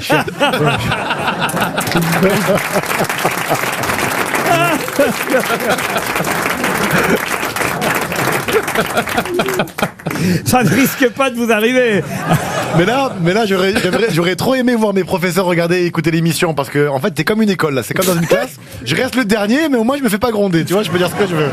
Pour Madame Lopez, qui habite Nice, dans les Alpes-Maritimes, un mot sur le film dont tout le monde parle. Je sais pas si vous l'avez vu d'ailleurs, l'anatomie d'une chute récompensée. C'est pas mal, hein, d'ailleurs. hein. Ouais. Ah, ça vous a pas plu, vous ça tourne Pas plus que ça. Bah, ça tourne en rond, pas le corps qui chute, qui tombe tout raide, hein, mais Ouais. on sait pas si elle a tué ou pas son Ouais. mari, hein, c'est... Non, ne tout- spoliez pas. Ah, bah oui, mais enfin, de toute façon, je n'ai pas eu rien puisqu'on sait pas. C'est une Alors, enquête pas élucidée, en fait. C'est une enquête non élucidée. Exactement, et quand même ça a été récompensé de deux Golden Globes, ce film de Justine Triet. Vous faites la moue, Karine? Oui, j'ai trouvé ça pas mal, mais Elle fait plus l'amour que l'amour. Hein, je peux le dire, là. qu'est-ce que t'en sais? Quand même, vous devez avoir des occasions là avec tous les agriculteurs célibataires. que On n'est vous- pas. Oui, bah, Bah, pas Tu que t'es les déjà fait agriculteurs non plus, hein. Tu t'es déjà fait un agriculteur? Non. Non, Elle- Ah, pas dans le travail. Et une vache Non. Une vache non plus.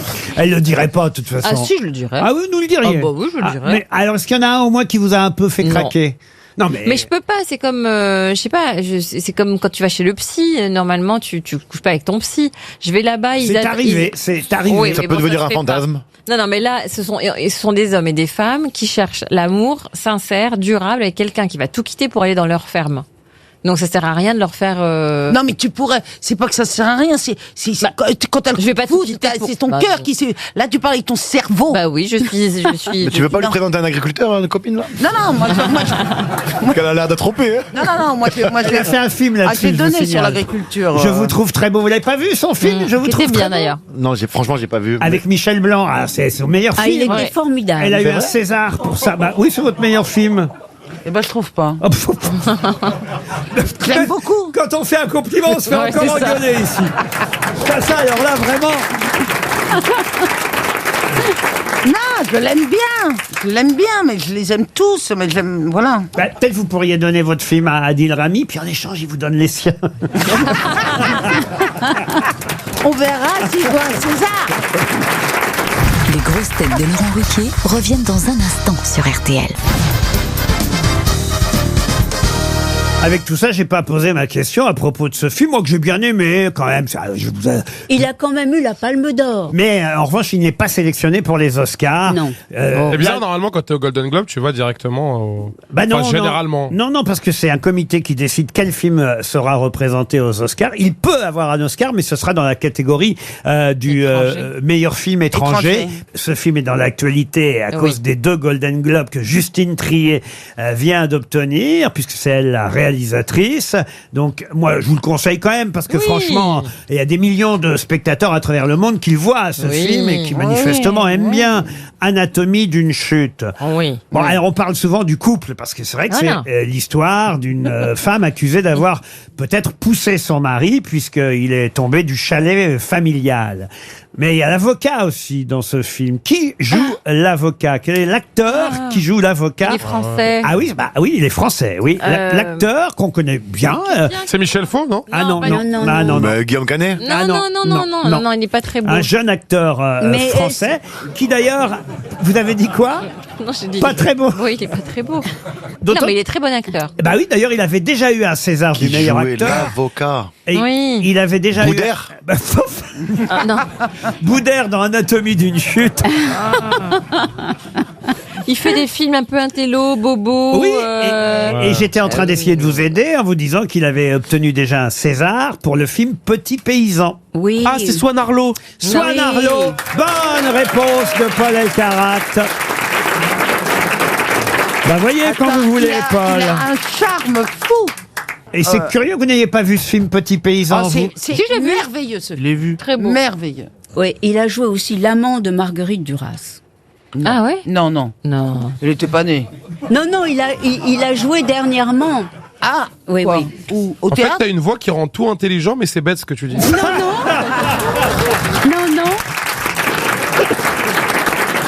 Non, C'est juste. non, c'est qu'il faut pas. Je vais essayer d'expliquer ce que dit Ariel. La Voilà. ponctuation Oui. n'est pas placée au bon endroit parce que vous pensez que Ariel a dit qu'il avait joué dans L'amant de Non. Marguerite Duras. Oui. Or, effectivement, il n'a pas joué dans L'amant de Marguerite Duras. En revanche, il a joué L'amant de Marguerite Duras dans un film qui ne s'appelait pas L'amant. D'accord, bah oui. Voilà. mais Est-ce alors, que mais je vous les ai bien Hercules, compris, on va- Ariel Exactement. Oh, je sais traduire mes grosses têtes, mais Eh alors, oui. j'ai un boulot ici. Pour Sandra Thion, question suivante. Mme Thion habite Claire-les-Pins dans l'Indre-et-Loire. Quand dit-on d'un prêtre qu'il est in partibus? C'est quand il a Quand, qu'une. quand il a. Quand il a raté le métro? Qu'est-ce qui vous arrive, Karine? Quand il. Et je pense que ce qu'il c'est dit quand il est défroqué. Il dit quand il a loupé le métro. Quand c'est un prêtre défroqué. Défroqué? Non. Non. In partibus. Il est dans une position, une situation donnée? Oh, qu'est-ce que vous appelez une position? Ah, quand il est. Non, pas une Quand il est en position physique, missionnaire. mais position par rapport à... La position du missionnaire. Oui. Hier, On dit d'un évêque ou d'un prêtre qu'il est Ah, in partibus. Quand on peut le lire en tant que pape? Non, non plus. C'est quand il est en train d'accomplir quelque chose. Non plus. Je pense que si on avait fait du latin, ça nous aurait aidé. Ah bah un petit Quand peu. il est mort? Eh ben, Non, qui a- non, qui a il est fait du vivant. latin, là Il est vivant, l'évêque in partibus. Ah, quand Quand il est premier évêque? Non. Quand il n'a pas les attributs sexuels nécessaires. Ah non, non, aucun rapport. Quand il est chef de quelque chose? Alors ça oui, effectivement. Quand il devient chef d'église? chef d'un Quand- collège. Quand D'un collège, non. Quand il va pouvoir être nommé évêque. Il est nommé évêque. C'est quand il représente son pays en Italie, devant le pape. Ah non, non plus. Monseigneur Gaillot, à un moment donné, avait été nommé une partibus. Quand il est transsexuel? Non. C'est un gaillot. Quand il a pas une. Quand il est pas catholique au départ. Oui, quand il est pas catholique au Ah départ. non, non, rien à voir. Non, non, il est bien catholique. Comme il est musulman au départ et qu'après il... Bah oui, Bah, il y en c'est a, arrivé, hein. Il y a eu. C'est plutôt bien d'être une partibus. Non, non, c'est pas bien d'être c'est pas bien une du tout. partibus. Bon, c'est qu'on Ah, l'accuse c'est de vite. Quand on est accusé de pédophilie. Ah non, Ah, il non. risque de mourir. Quand il risque de mourir bientôt. Non plus. C'est négatif. C'est quand on est un peu mis au banc de la société. Ah, il y a quelque chose de ça, oui. Ah, Ah, parce que il c'est a- un évêque qui a été excommunié? Non plus. il a eu c'est un une évêque relation. C'est un évêque qu'on envoie dans un monastère loin. Ah, on se rapproche. Et il est exclu. Exil. Il est exilé.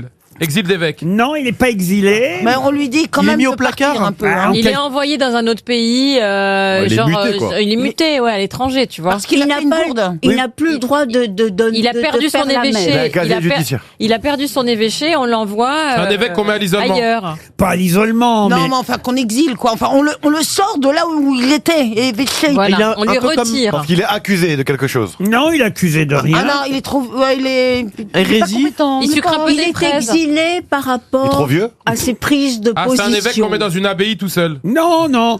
Bien sûr, alors peu importe les raisons. On le met à domicile. Est-ce que c'est parce qu'il a eu des prises de position qu'il fallait Voilà. pas? Est-ce que c'est parce qu'on l'aime Il n'est pas? pas en odeur On de le met à sainteté. l'index. Est-ce que tout ça d'accord, Ok. mais alors on va le nommer évêque in partibus. Ça veut dire évêque pour de Il y a aucun rire pouvoir. ailleurs. Évêque pour de rire ailleurs quoi. Enfin, je veux dire, il a juste On te prête. le truc Pour de faux. le déguisement, mais en fait il a pas. C'est comme les footballeurs, on te prête à un club. Voilà, c'est comme c'est comme. Ah, c'est un évêque qui reste évêque mais qui n'a plus sa fonction, donc Voilà. on le met ailleurs. Ça, il a plus d'évêché. Oui, c'est comme un flic qui aurait encore la panoplie. Il- mais, il a il plus peut pas d'évêché. servir Ouais, de je sa vais vous matraque. l'accorder parce Ah que oui. vous êtes tous très très prêts sans me donner vraiment la bonne Ah bah, réponse. si c'est les mots exacts qu'il y a sur votre papier. Ah oui, non. C'est on n'a un pas. évêque qu'on nomme quelque part dans un diocèse qui n'existe pas. C'est-à-dire dans un pays non chrétien, dans un endroit où il n'y a pas d'évêché, en fait. Ah, c'est c'est ça. un évêque sans évêché, tout simplement. Un évêque in partibus. Je vous accorde la réponse. Bonne réponse collective. Dans un instant, retour des grosses têtes sur RTL. Nous aurons au téléphone dans un instant Monsieur Martin, Samuel Martin, qui est Pierre-Latin, puisque c'est ainsi qu'on appelle les résidents de Pierre-Latte. Peut-être connaissez-vous cette ville de Pierre-Latte dans la Drôme. Et à Pierre-Latte, il n'y a pas que des Pierre-Latins. Quels sont les autres résidents les plus connus de Pierre-Latte? Les crocodiles. Les crocodiles. Bonne réponse de Paul Elkarat. Comment vous savez ça? Parce que je fais souvent la navette entre Grenoble et Avignon et je passe tout le temps à Pierre-Latte. Il y a le Tricastin, mais il y a aussi la ferme aux crocodiles. Exactement, la ferme aux crocodiles dont nous avons au téléphone le propriétaire et directeur. Bonjour Monsieur Samuel Martin.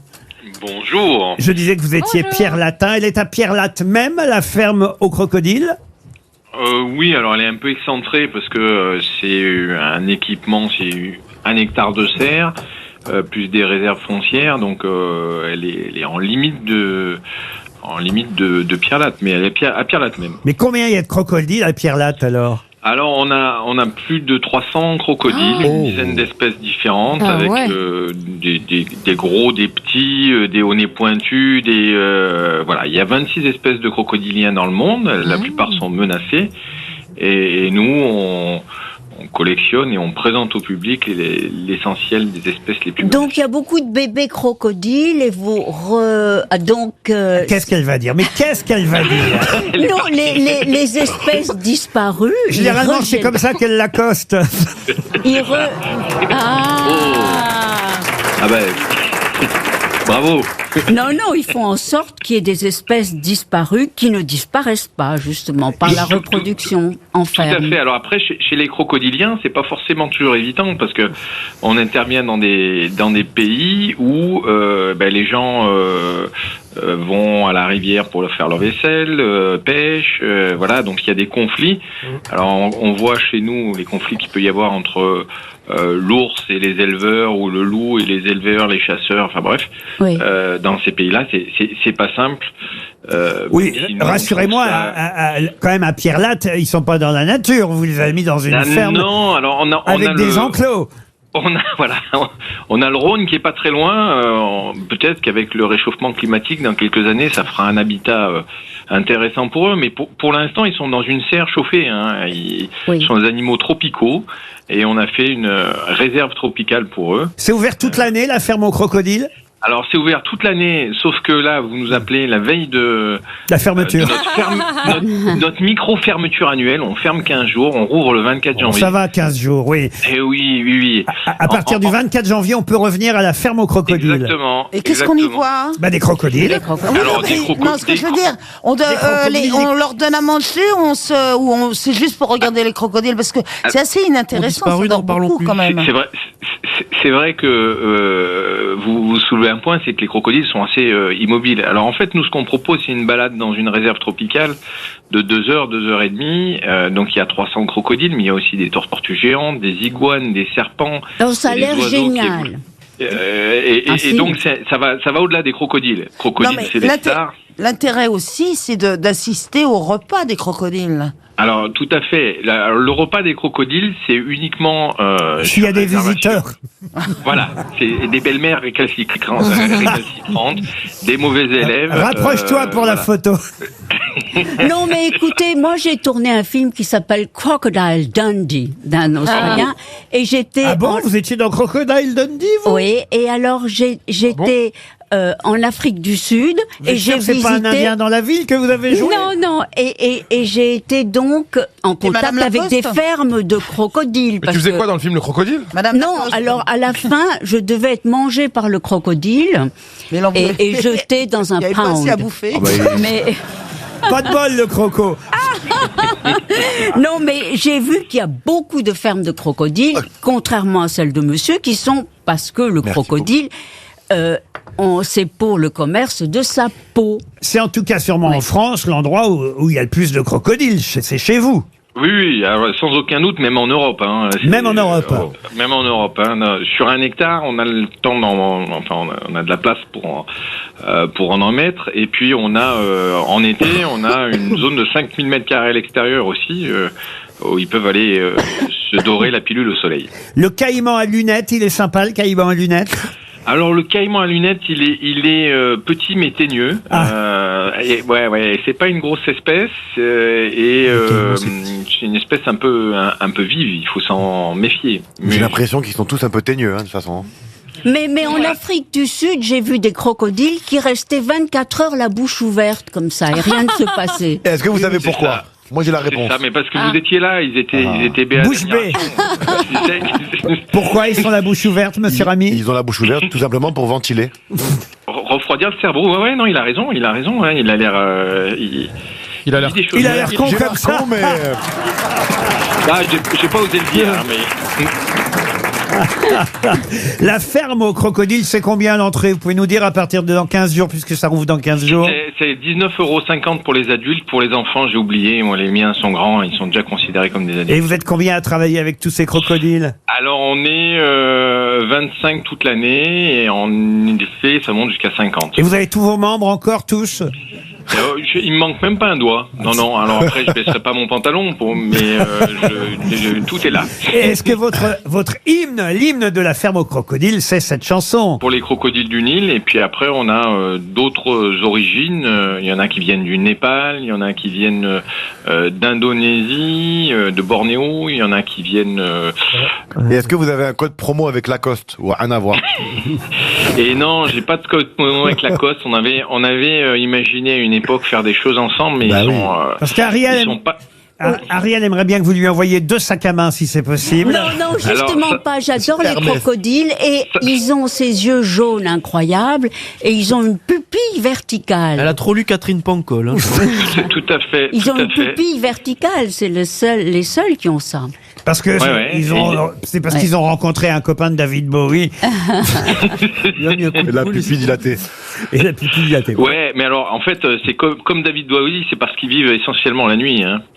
Et c'est aussi pour ça que la journée, ils sont assez inactifs. Ah oui. Merci en tout cas d'avoir répondu à nos questions. C'est à Pierre-Latte, dans la Drôme, la ferme aux crocodiles. Ça va attirer du monde. L'endroit où il y a le plus de crocodiles en France. Et en Europe. Les grosses têtes sont à vos côtés jusqu'à 18h sur RTL. Allez, on profite tout de suite de nos grosses têtes avec Karine Le Marchand, Adil Rami, Isabelle Mergo, Ariel Dombal, Paul Elkarat et Az. Une question pour Jean-Luc Picard qui habite Pau. Quelle célèbre épreuve cycliste est devenue une marque alors qu'évidemment les deux n'ont rien à voir? Tour de France? Le Tour de France, non. Paris-Brest? Paris-Brest, non.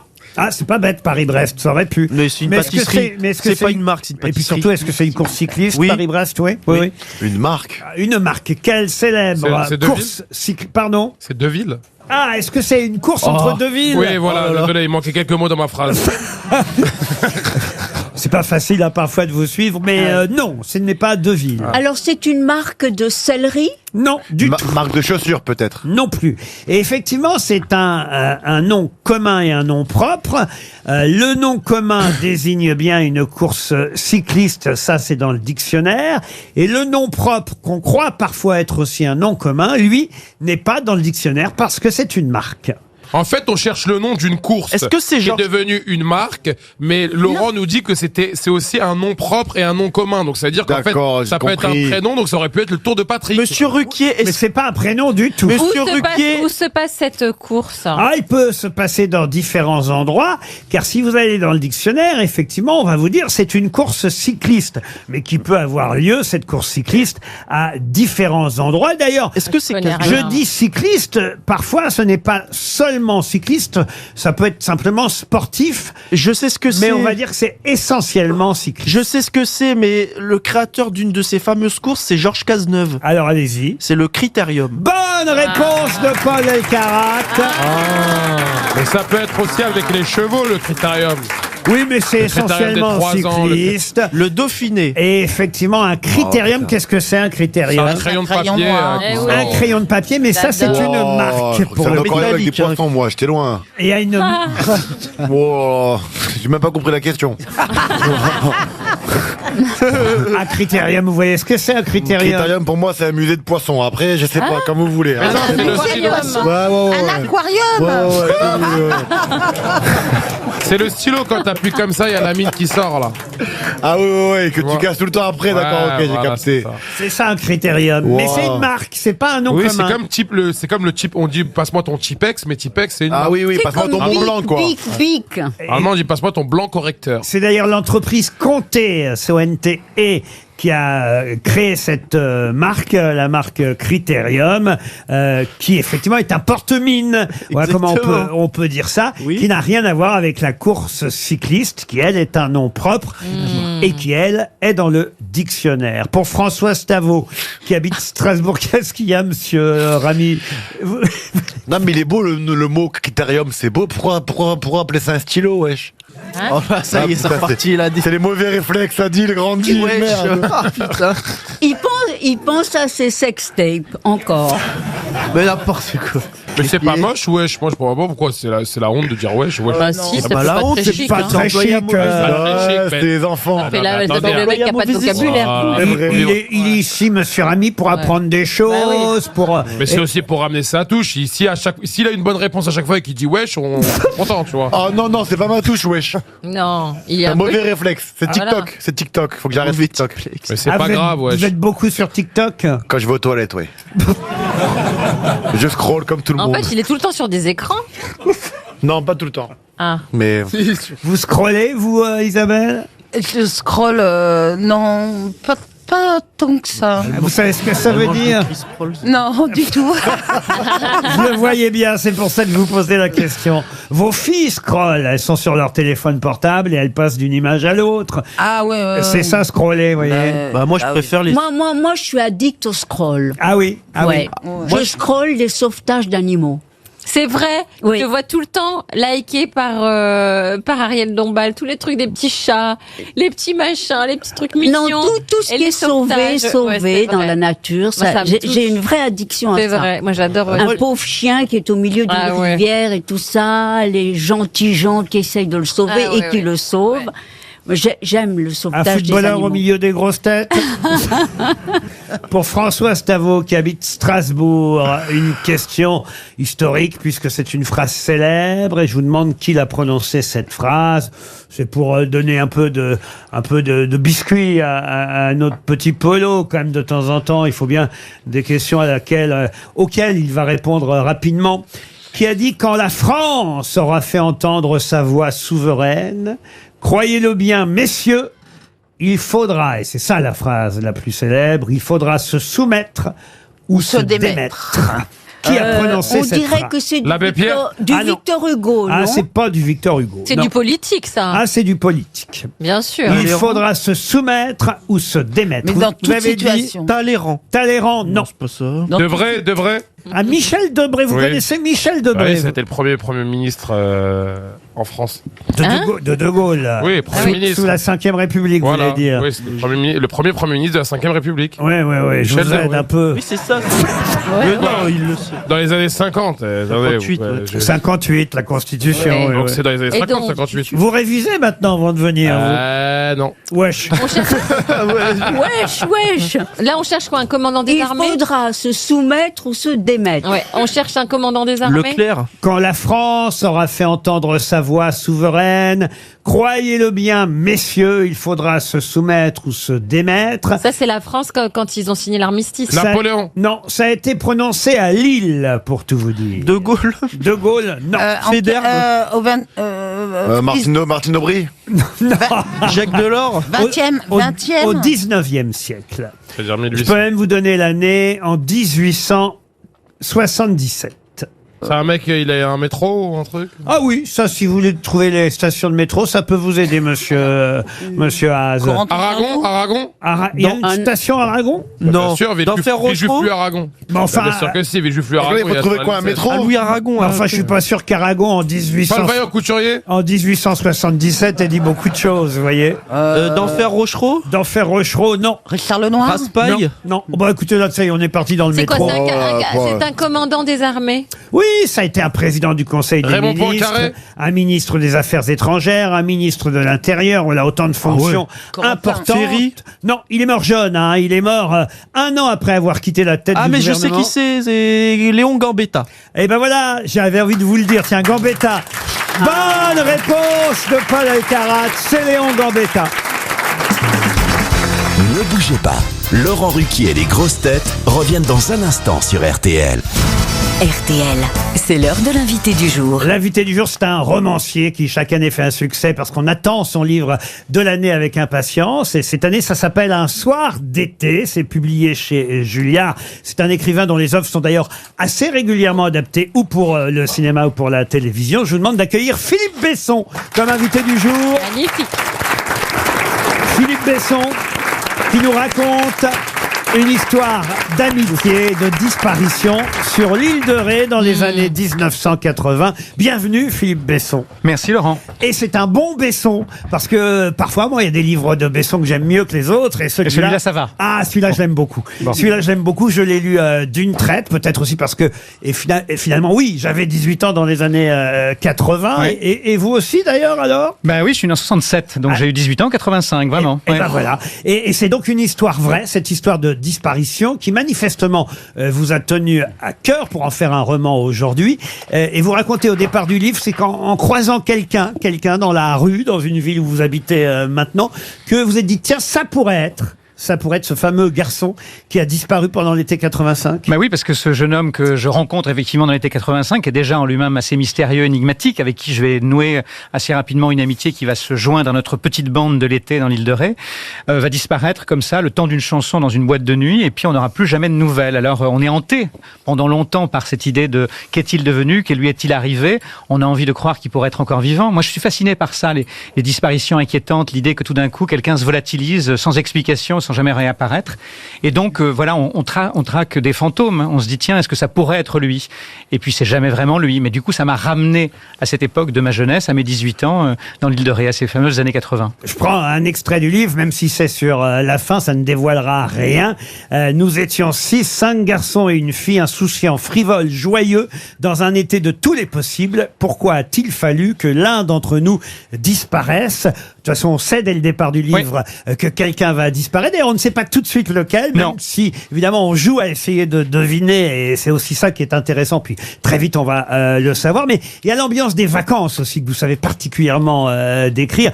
Des vacances des jeunes de l'époque, qui n'avaient pas de téléphone portable, qui n'avaient pas Internet. Pas Internet, qui, évidemment, n'a rien à voir avec ce qui se passe aujourd'hui. Oui, c'est-à-dire qu'on avait du mal à se retrouver. C'est-à-dire pour se donner des rendez-vous, on s'appelait avant, il y a les téléphones filaires. Quand on arrivait dans une boîte de nuit, on se cherchait longtemps. Et puis surtout, on était dans une espèce d'indolence et d'inoccupation, parce qu'en fait, le seul truc, c'était les virer à la plage l'après-midi, aller boire une bière le soir au bar, et puis aller en boîte de nuit, et la vie passait comme ça, et puis profiter des amitiés anciennes, parce que quand je revenais dans l'île de Ré, je retrouvais ceux de mes amis que je connaissais depuis toujours, et puis voir des gens arriver auprès de nous, c'était juste ça. Mais c'est vrai que l'idée qu'on n'était pas accaparé par le monde extérieur, surtout, par les remous du dehors, par l'actualité qui nous tamponnait, on n'avait pas ça du tout. Et donc, c'est vrai que moi, j'aimais beaucoup notre indolence et notre insouciance, L'ennui, quelque part. Oui, il y avait une forme d'ennui, mais assez joyeux quand même, assez espiègle, parce qu'il y avait aussi le fait que quand vous avez 18 ans, vous êtes quand même très guidé par vos hormones, et il y a le désir naissant, et il y a l'idée que voilà, vous avez envie de coucher ici ou là, et donc ça nous occupait aussi beaucoup quand même, l'idée de avec qui on allait coucher. À l'époque, on ne filmait pas, monsieur Rami. Karine, elle est d'accord, oui, c'est ça. Elle était très occupée. Ah oui, Adil aussi. Il fait des films. Non, mais lui, il filme. Des films. Il filme, oui, c'est ça, d'accord.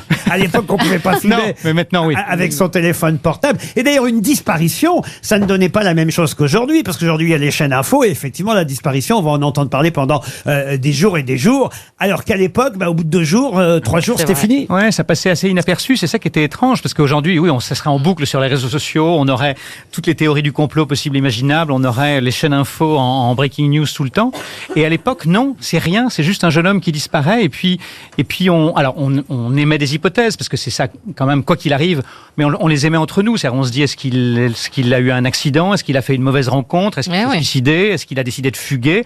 Est-ce qu'on a le droit de disparaître? C'est une vraie question. On a le droit aussi de s'affranchir, de s'émanciper, de partir ailleurs, d'échapper aux autres. Et en même temps, ça ne nous concerne que nous. C'est-à-dire que, oui, le monde autour, en tout cas le monde des médias, ne s'y intéressait pas du tout. Ça veut dire que vous avez vraiment vécu une disparition comme ça parmi les fréquentations que vous aviez sur l'île de Ré, et que vous avez vraiment participé à une battue comme dans le... Non, j'ai pas participé à une battue parce que... Alors, on va pas rentrer dans les détails des choses, mais l'histoire ne se termine pas dans la réalité comme elle se termine dans le livre. Et donc voilà, il n'y a pas eu une raison de participer à une battue. Parce que vous restez évidemment un romancier, que vous inventez, et que vous nous apprenez aussi parfois des choses. Je me dis toujours, mais comment il fait dans ces cas-là? Il va se documenter, par exemple, quand vous décrivez le travail du garçon boucher. J'imagine que vous n'êtes pas spécialement doué pour raconter comment on travaille la boucherie. Non, mais sauf que il se trouve que mon meilleur ami dans l'île de Ré à l'époque, il était apprenti boucher. Et vraiment, le meilleur ami de mon père qu'il avait rencontré au service militaire était boucher. Donc, dans la maison où on se trouvait, en dessous, il y avait un labo de boucherie, on coupait la viande. Donc, je serais incapable, évidemment, moi, de la couper, mais je l'ai vu le faire. Donc, je raconte ça, parce que c'était ça aussi. Et pareil pour la pêche, pourquoi on va pêcher tôt le matin? Parce que le poisson voit pas. Et en fait, c'est ça l'idée. C'est oui, il y a cette idée que moi, j'apprenais des choses qui sont totalement extérieures à moi. C'est-à-dire qu'il y avait, moi, j'étais le garçon bien peigné, qui avait des bonnes notes à l'école, toujours. Oui, je continue d'être bien peigné. Le futur, vous le dites d'ailleurs dans le livre, le futur transfuge de classe. Mais oui, c'est ça. En fait, c'est que moi, je venais d'un milieu très populaire, enfin populaire, on va dire. J'avais un papa instituteur, une maman secrétaire. Enfin, c'était la classe moyenne inférieure. On n'a jamais manqué de rien, mais on faisait attention à tout. Et en même temps, moi, je serais bien resté dans mon milieu naturel et culturel de départ, parce que j'y étais très heureux. Parce que moi, j'ai pas eu une enfance malheureuse, ni une adolescence malheureuse. Il fallait faire des études. Mon père nous y encourageait, mon frère et moi. Et donc, on savait qu'on allait aller à la capitale, qu'on allait avoir des beaux métiers peut-être, faire de longues études. Bon, très bien. Et donc, j'étais déjà un transfuge de classe. J'allais déjà trahir ma classe. Vous écrivez même, je pue déjà le transfuge de classe. Mais oui, parce qu'il y a des Parisiens qui se joignent à nous dans la petite bande de l'été et qui, eux, se disent, tiens, celui-là, on va le récupérer parce qu'il nous ressemble un peu. Et c'est ça aussi, c'est ce moment où vous larguez les amarres. C'est-à-dire que c'est un livre où vous abandonnez l'adolescence et les derniers feux de l'adolescence et vous décidez quel adulte vous allez être. Alors cette disparition, évidemment, elle vous projette plus vite que prévu dans l'âge adulte parce que tout d'un coup, vous découvrez cette chose que vous n'imaginiez pas, qu'est la finitude, qu'est la mort possible, qui est en tout cas le fait que quand vous avez 18 ans, vous n'y pensez jamais et tout d'un coup, ah oui, c'est possible d'avoir 18 ans et de ne jamais en avoir 19. Ouais. Et en même temps, il y a cette idée, oui, vous allez aller ailleurs. C'est un très joli livre, ça s'appelle Un soir d'été, ça fera un film, j'en suis sûr, là encore. C'est publié chez Julliard et c'est le nouveau Philippe Besson. Le président de la République souhaitait vous dire 2 mots, monsieur Besson. Ah là là. Mes chers compatriotes, Français, Françaises, tous et tous, celles et ceux, Az, Zaz, Rami, Rameau, Besson et Images. Monsieur Besson, vous êtes l'auteur de mon livre préféré, un personnage de roman. J'ai adoré le personnage principal, l'intrigue et le dénouement. Rien à voir avec le fait que c'est un livre sur moi et ma campagne de 2017. J'attends la suite avec impatience. Vous pouviez écrire un livre sur ce que je vais faire d'ici 2024, ça m'arrangerait pas mal. Ça, oui, nous aussi, nous arrangerait, oui. Il avait marché, ce livre sur Macron à l'époque. Oui, mais oui, il s'est vendu à, je sais plus, 80 ou 90 000 exemplaires. Mais oui. vous ne referiez pas ça, spécialement. Alors, je referai pas ce livre, mais j'ai beaucoup aimé l'idée de faire un truc que j'avais aucune chance de faire autrement. C'est-à-dire assister à une campagne électorale. À une campagne présidentielle, c'est incroyable, parce que, franchement, j'avais jamais fait ça de ma vie, ça me réarrivera plus, ça c'est sûr. Et puis, ce qui était marrant, c'était d'être dans un truc où celui qui allait gagner ne devait pas gagner. Parce que si vous suivez un favori, si vous suivez celui où on vous a dit dès le départ, il va gagner à la fin, ça n'a aucun intérêt. Tandis que si vous suivez l'outsider et que l'outsider gagne, sur un plan strictement littéraire, c'est intéressant. Mais non, je ne le ferai pas, ça c'est sûr. Oui. Alors, puisqu'on parle littérature, voici Augustin Trapenard. Bienvenue dans la grande librairie, l'émission où un écrivain vient avec son livre et repart avec l'envie de me buter. Ah Augustin, si tu nous écoutes. Est-ce que pour vous écrire est une façon exogène de créer sans concession, sans gluten et sans Pellegrino et surtout Philippe, 24 romans en 24 ans, c'est pas mal. Mais il y a quand même eu 6 années bissextiles, donc est-ce qu'en fait vous seriez pas juste un gros... La semaine prochaine, je recevrai PPDA pour un ouvrage de 687 pages, son casier judiciaire. C'est vrai que vous écrivez un livre par an depuis combien de temps maintenant 24 ans. 24 ans, c'est vraiment ça. Oui, j'ai commencé en 2000. Oui. Est-ce qu'il y en a dans les tiroirs ? Il y en a quelques-uns qui n'ont pas été publiés, pas autant qu'Amélie Nothomb, parce que je tombe pas aussi souvent enceinte, mais il y en a quelques-uns qui n'ont pas été publiés. Oui. Vous n'êtes pas le seul écrivain présent chez nous aujourd'hui, puisque Monsieur Bruno Le Maire vient nous rendre visite aussi. Bonjour, chers confrères. Je suis venu pour parler style entre écrivains professionnels, par exemple. Est-ce que les ronflements bruns s'accordent en genre et en nombre? Ou encore, lors d'un hémistiche, vous me conseillez plutôt une césure par la virgule ou par le point-virgule après le mot anus? Vous lisez Bruno Le Maire? J'ai lu Bruno Le Maire, oui, certain, mais il écrit pas si mal, hein, franchement. Enfin, par rapport à tous les hommes politiques qui écrivent, c'est pas un compliment. Non, mais il y a tellement d'hommes politiques qui écrivent très mal ou qui n'écrivent pas leurs livres. Lui, il écrit plutôt de manière classique et c'est lui, visiblement, qui les écrit. Enfin, pas si classique.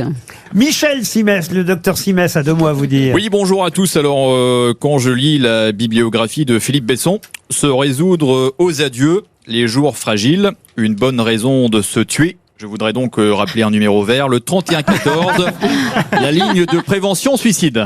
Bonne soirée. Non mais je vous rassure, hein, c'est pas plombant du tout ce livre. On est plutôt en vacances l'été, ça vous remémore effectivement ce qui était dans les années 80.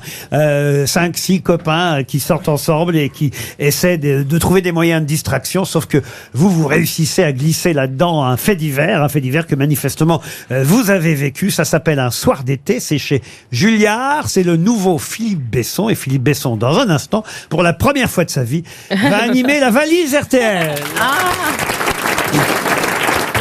Jusqu'à 18h. Les grosses têtes sur RTL. Laurent Ruquier. RTL.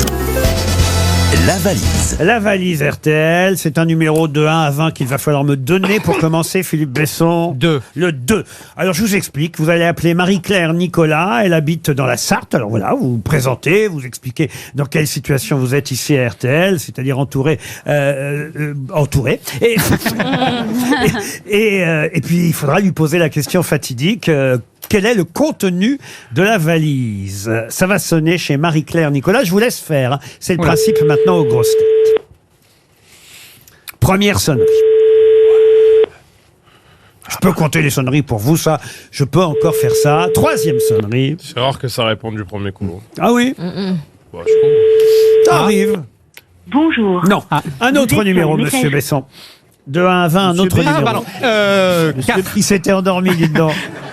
Le numéro 4, c'est Romuald Guipé. Monsieur Guipé, ou Romuald, retenez le prénom, ça suffira. Oui. Romuald qui habite dans l'Ain. Voilà, ça sonne.